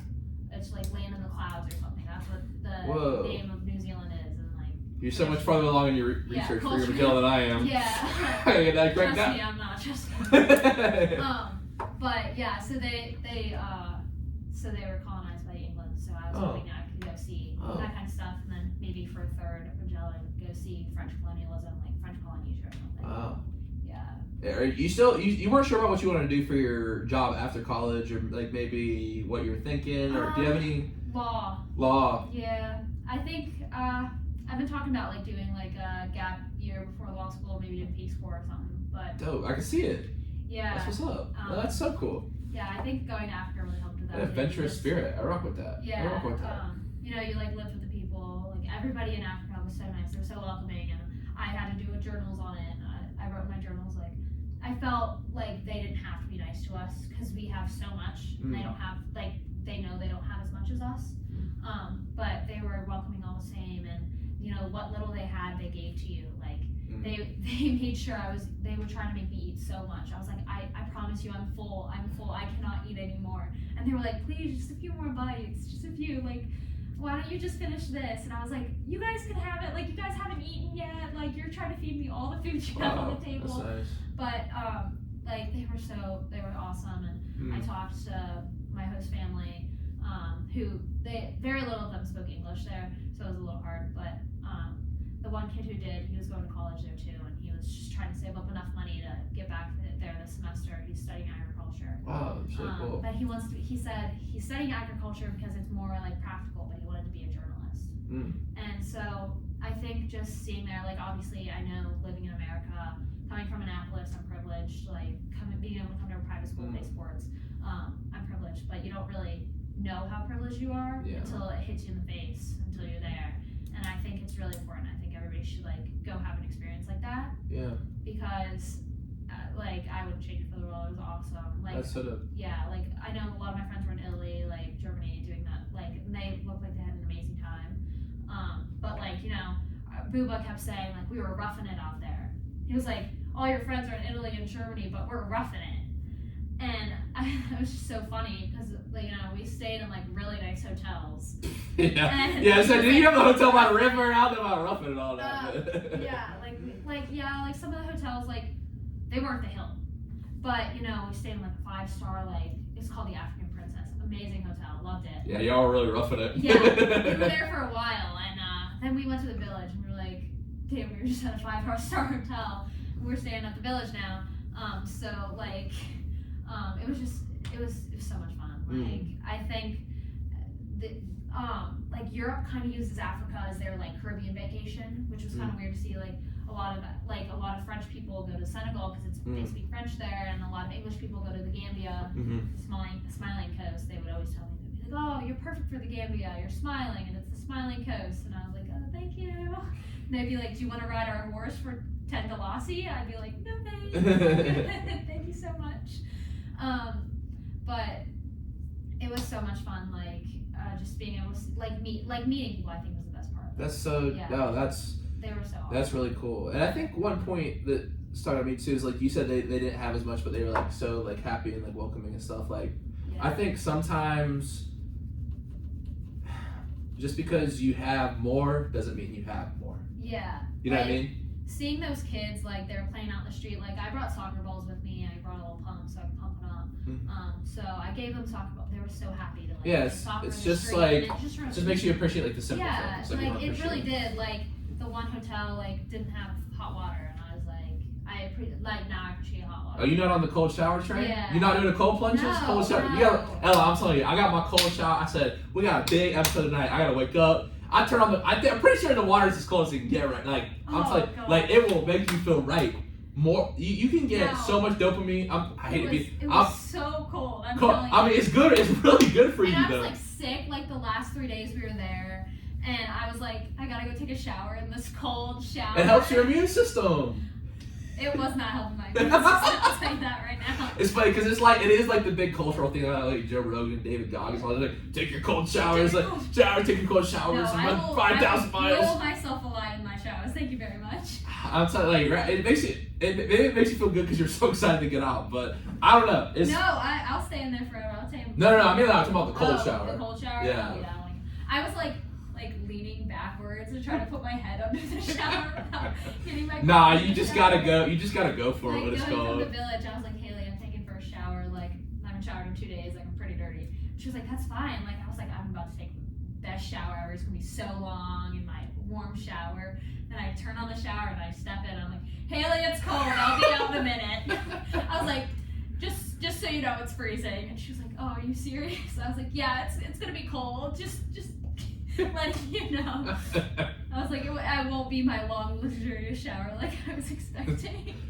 Hey, but like you said, it made you appreciate the hot water. No, it did, and like, they were cooking me food. All those kids were playing out in the street. Like we went to schools, and they were so passionate to be at school. It was just so good to see, because I'm sure you'll feel this when you're in class and your professor's not showing up, and you're thinking, how long do I have to sit in class before I can just leave? Because I'm like Fuba kept saying that. He was like, I'm sure if I didn't show up to class, you all would rejoice and clap your hands. And we were like, well, we wouldn't clap, but we definitely leave. But those kids, there was a meeting, and it was all in French, so I was trying to translate it to people. But my French is not great. It's pretty good. I did trick a French woman into thinking I was French, which was the best thing ever. She kept talking to everybody else in English, and then she turned to me and said the exact same thing in French. And I was like, good thing you said it in English first, because I don't understand. But then I'd respond in French, because I was thinking about my response when she was saying it the first time. And so she only spoke to me in French, but she spoke to everybody else in English. And I was like, this is awesome. She thinks I speak French really well. And she loved me. I was like, this is great. I got this French woman. She was helping at one of the schools. So, yeah, but I was trying to translate for everybody. And so we walked outside with one of their teachers. And the kids were coming out. Are you coming to class? We want to learn today. When are you coming to class? And Well, that's actually awesome. Yeah, so I was just thinking, I was talking to Haley and Jackie and Tyler and Aiden, everybody who came with me, and I was like, you know what? I have sat in class before I'm gone. Hopefully my professor doesn't show up today. Or I wake up to an email that says class is canceled. I'm like, great, an hour longer in bed. And these kids know that education is so important, and it was just really I look up to those kids. They love education, they love learning, and I think that was just really important. Seeing that. Wow. And their schools are just so different than ours. They take what little they have, and they really are passionate about it, and they really love learning. And they were showing us up in some math, the fourth graders at the school. Yeah, they probably showed me. Long division, and I was like, oh, I haven't done long division like this since fourth grade. I was like, so yeah, they were so smart, and it was so awesome to see them, and just get to see the schools. And we were handing out candy, and they would come up to us and be like, you got sweets for us today? And we'd be like, yeah, but you gotta stay in class. You gotta go to class first. But yeah. Wow, that's really cool. And speaking of learning, one of the big things I like to talk about you last time is reading books. You read any good books lately? Oh gosh, I just finished a book.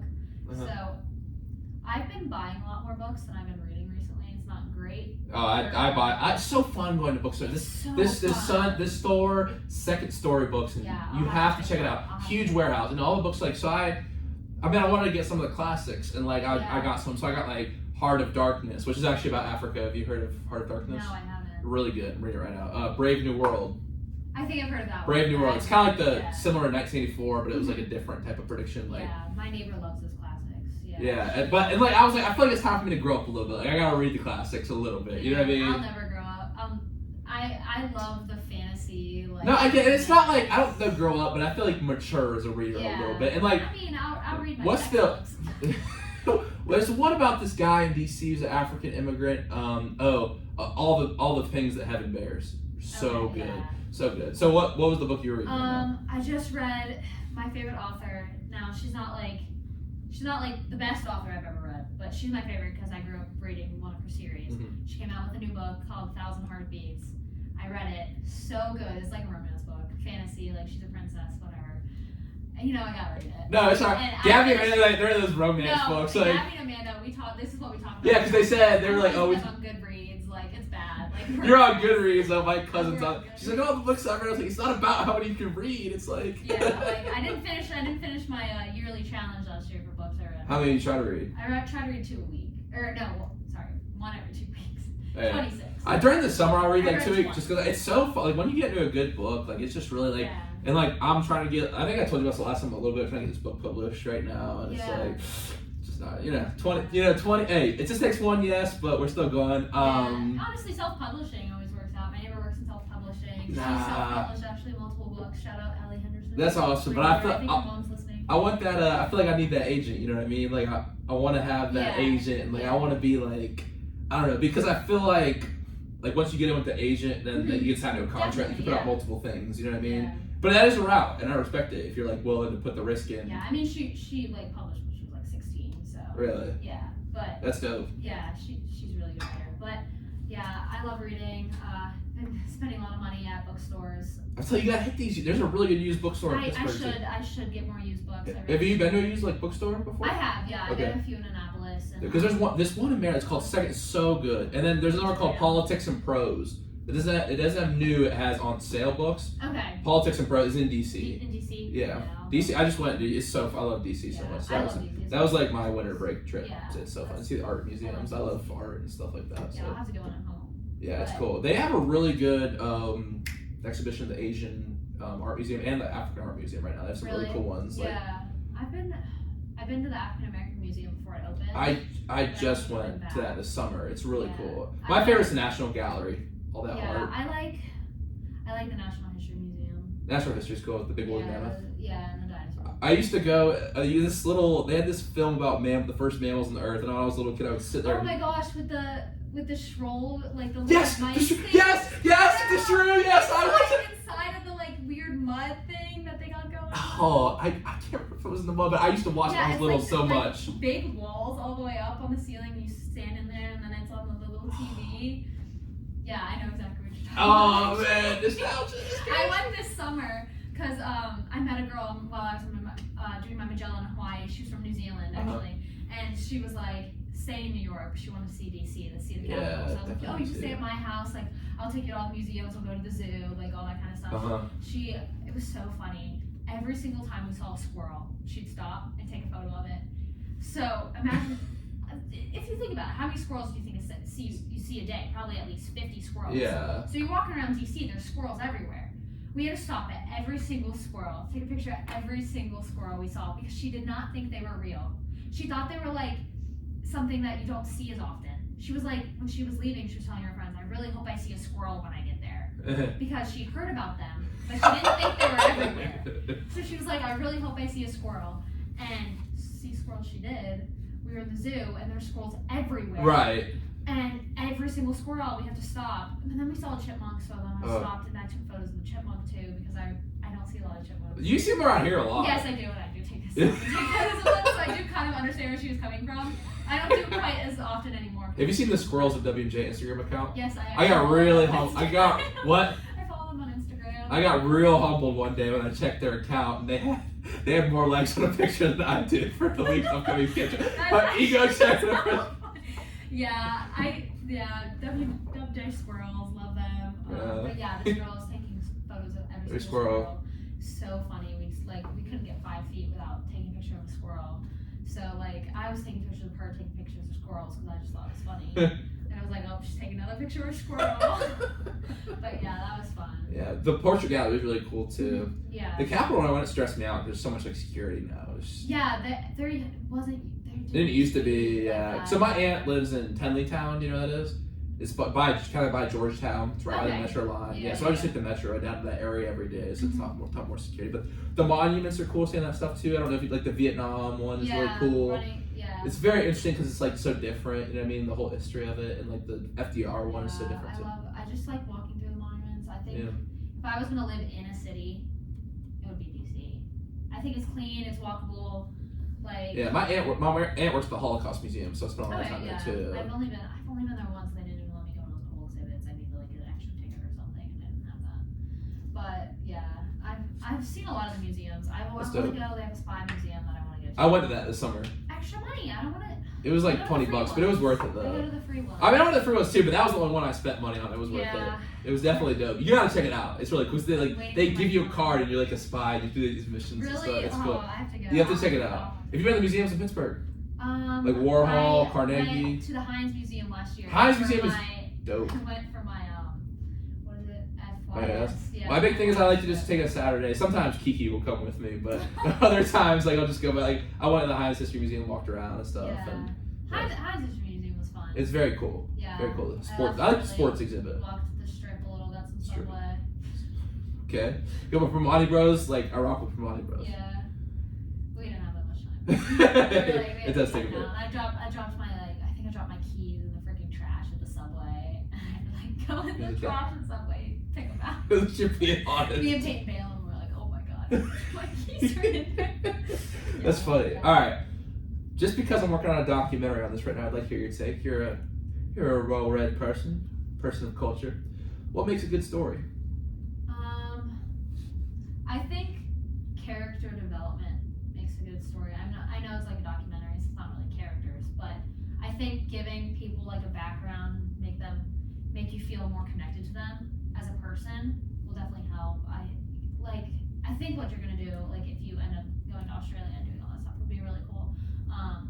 But yeah, like I feel like listening to them talk for a while and giving their whole life story is a lot more impactful than like hearing a quote, like, or like you saying a quote that they said. Like that's what I was trying to do. Like I did a website for my Magellan, and I was trying to like, I should have taken videos of these guys I talked to. They were awesome, but I didn't think of it on the spot. But it's hard to like place in quotes. Like obviously there's gonna be piece quotes. You're like, they said this, it's really awesome. I want to use it as like a headline or something.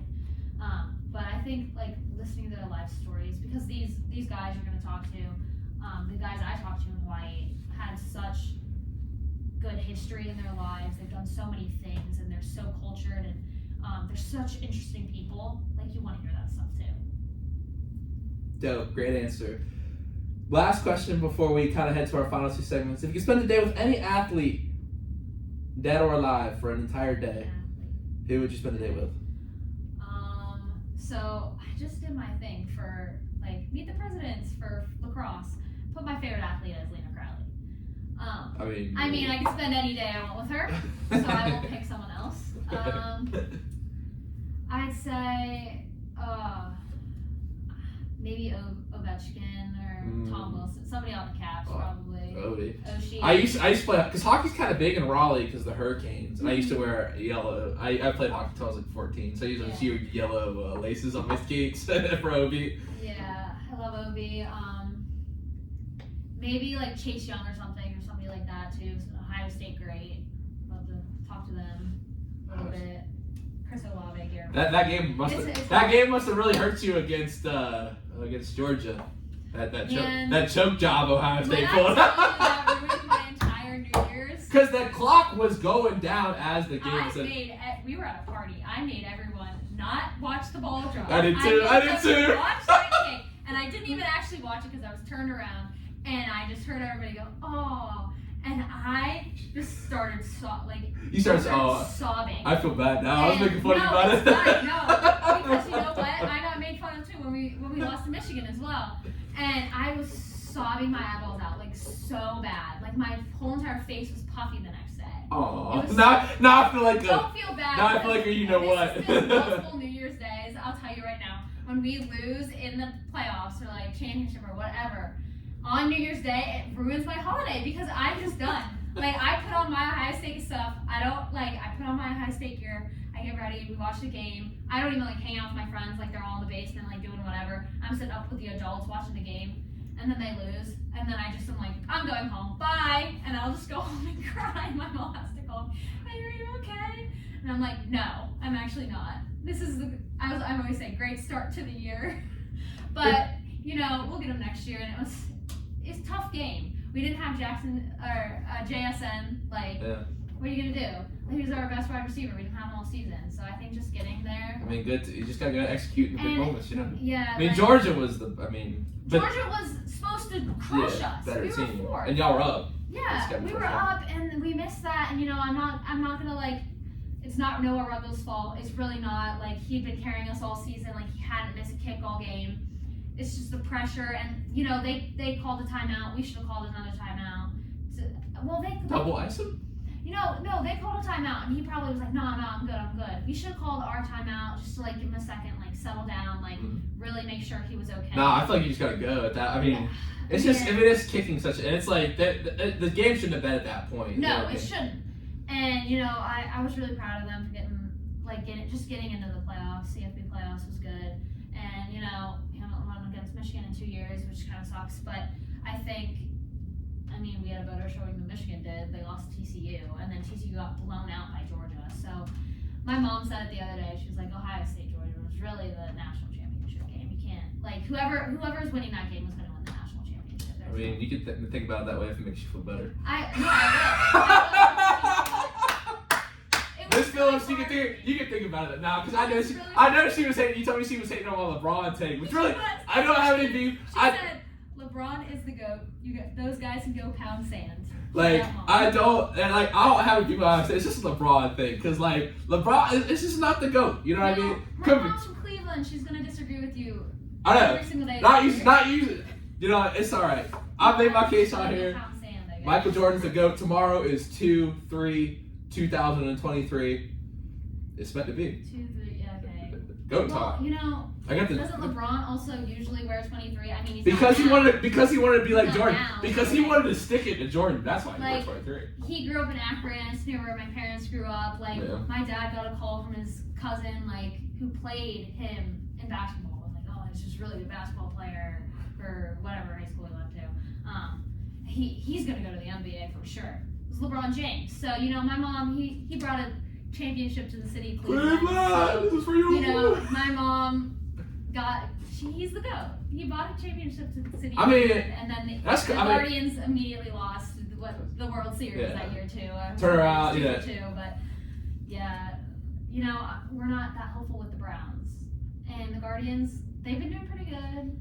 And the Cavs have been doing pretty good. Cavs are good. I don't think they have what it takes to go all the way this year, but they have a really good. Mitchell, he's him. Yeah, he's him. But he had that crazy game. My mom watched the whole thing. Yeah, no, they're really solid. I think the Celtics look really good. Dude, didn't the Celtics just beat the Nets it destroyed them last night. That was in Gents last night. Destroyed them. Not a good day to be. The West is a little more. The Nuggets, but I think the Warriors are trying to pick it up. Obviously, the Grizzlies. We'll see. The Lakers haven't been doing that good. They suck. Yeah, they're kind of bad. Which I'm like, you have so much talent. Like how? They don't. I hate to say, I don't think they really do though. They got AD. He's hurt. When it's LeBron there, him and Pat Bev are the only good players on that team. In my opinion. Like Russ, he was all right, but on OKC. They keep trying to build these super teams. And exactly. The super team era is over in the NBA. It's done. Works out. You got to build a good team. You know what? LeBron had Kyrie.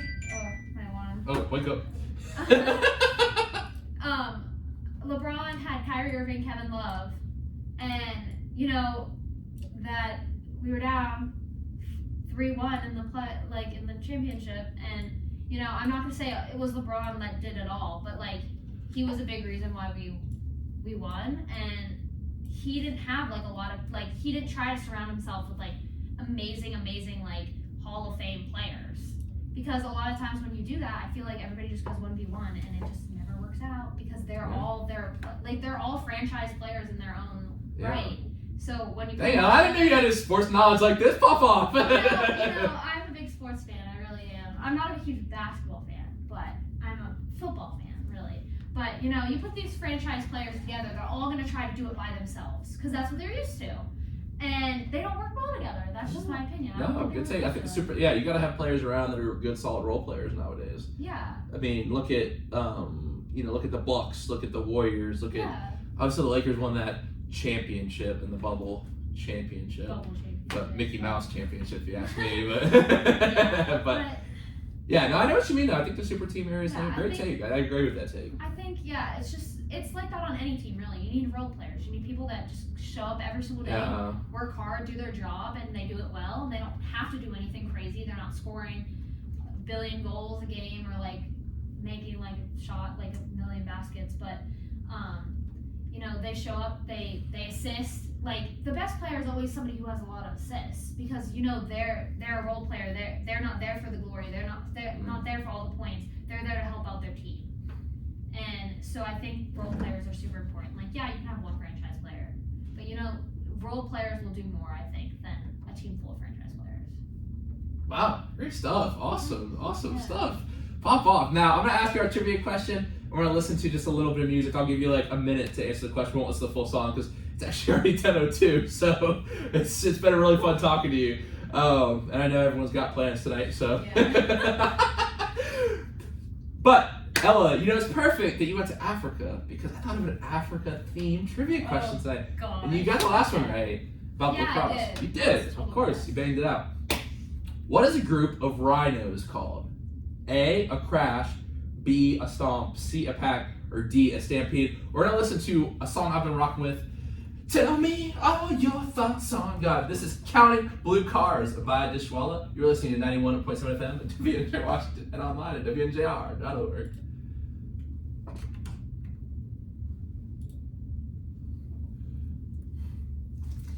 Thoughts? I actually know that answer. You do? I didn't want to make it like super, super hard. And I was like, I didn't want someone to. to. I've seen it on like Instagram. Henry talked himself out of his. Yeah, I heard that. He talked to himself. I think it's what was the question again? He was like, I think it's that one, and then he was like, no. I was like, no. Yeah, that Syracuse. He said Syracuse. Yeah. It's definitely Syracuse. It's not Maryland. Why do we never talk like this in comms? Whenever I talk, like, I'm not trying to be like I don't know, like, but like I feel like we're you just seem like so quiet, like we're in comms, like. Yeah. Maybe I'm not trying like. I just let other people do the talking. I'm like, I'm just there for the vibes. I guess, bro. Like, I want to talk sports with you. I want to talk like about your adventures, like. Yeah. I mean, I love sports. I don't follow. Like when we were hanging out in Jared's room, you weren't talking like about any of this stuff. You were just being like all quiet. Like, I was probably talking to Lena or Ben. Was Ben there that night? Yeah, he was sitting in like the weird bungee chair. He was sitting in the weird bungee chair. And then we went out and then he left 5 minutes in and he was like, I'm going. I'm leaving. And we're like, Ben. How'd you get to know him? He plays football. Yeah, he plays football, but he lived in my building. Walked down in the lobby one night, and my friends were whoring me for something. I can't even remember. And then he started getting in on it, and I was like, "Who's this kid?" He knew my entire life. He was whoring them. I was like, "Who is this? Who is this kid? And why is he talking to me like this?" I was so confused. And then we hung out Halloween. He came out with me and my friends for Halloween, and that night he just broke up with his girlfriend a week ago. Do you want me to edit this out in between the episodes? Okay, leave it in. Okay. Well, no, they're back together now. It's okay, yeah, they're perfect. I love. Who's he dating? She goes to Cincinnati. Okay. But yeah, she's really nice. I met her. But he was really upset about breaking up with his girlfriend, and so he was like, he just talked to me about it, and then then it's just friends after that. But yeah. It can be a tough thing. Yeah, he was really really upset, but they're back together and they've been dating for 2.5 years. Yeah, so yeah. Alright, we're ready to get back to it. You have your answer? Yeah.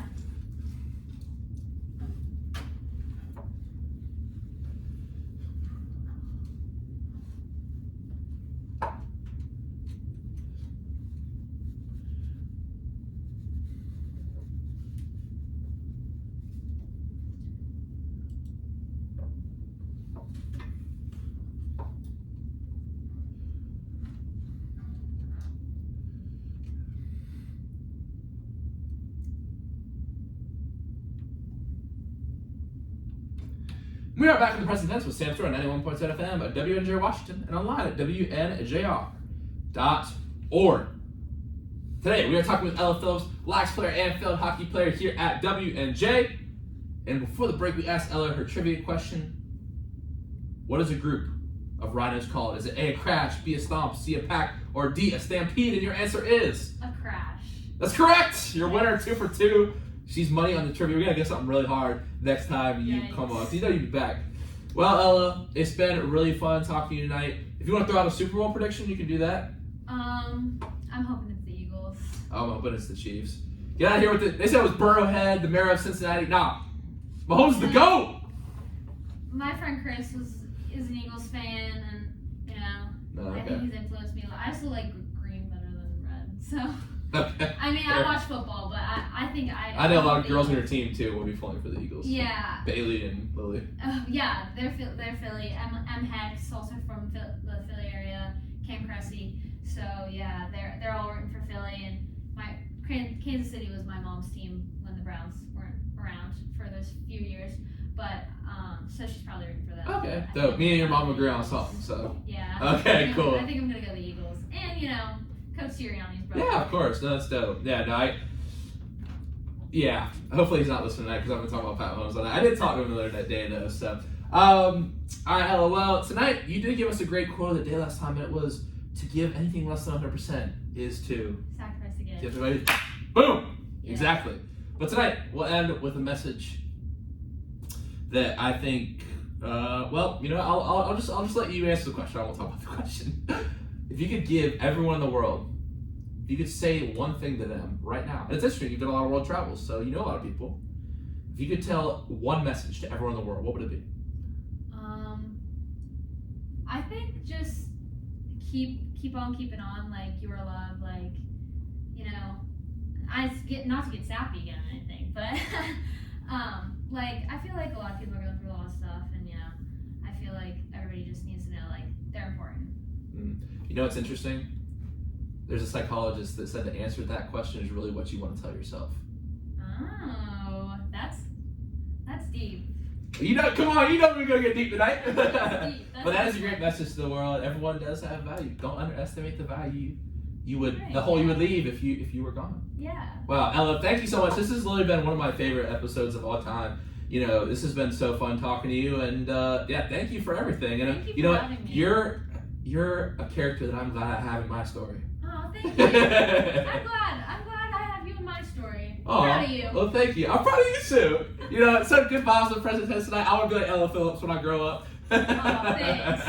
All right, everyone. Well, we'll be back next week. I got Ian Hansen, JP Paduzzi coming on. That's gonna be a good one. It'll be fire. You know, come on. You know what I'm talking about. You know how we're coming, Ella. And then Tuesday night's episode, we don't have it lined up yet, but we're thinking men's lax.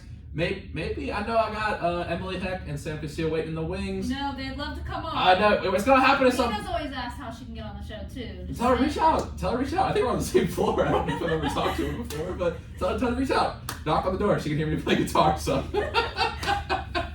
but you know we'll figure that out. But until then, everyone have a great night. Remember to live in the present tense.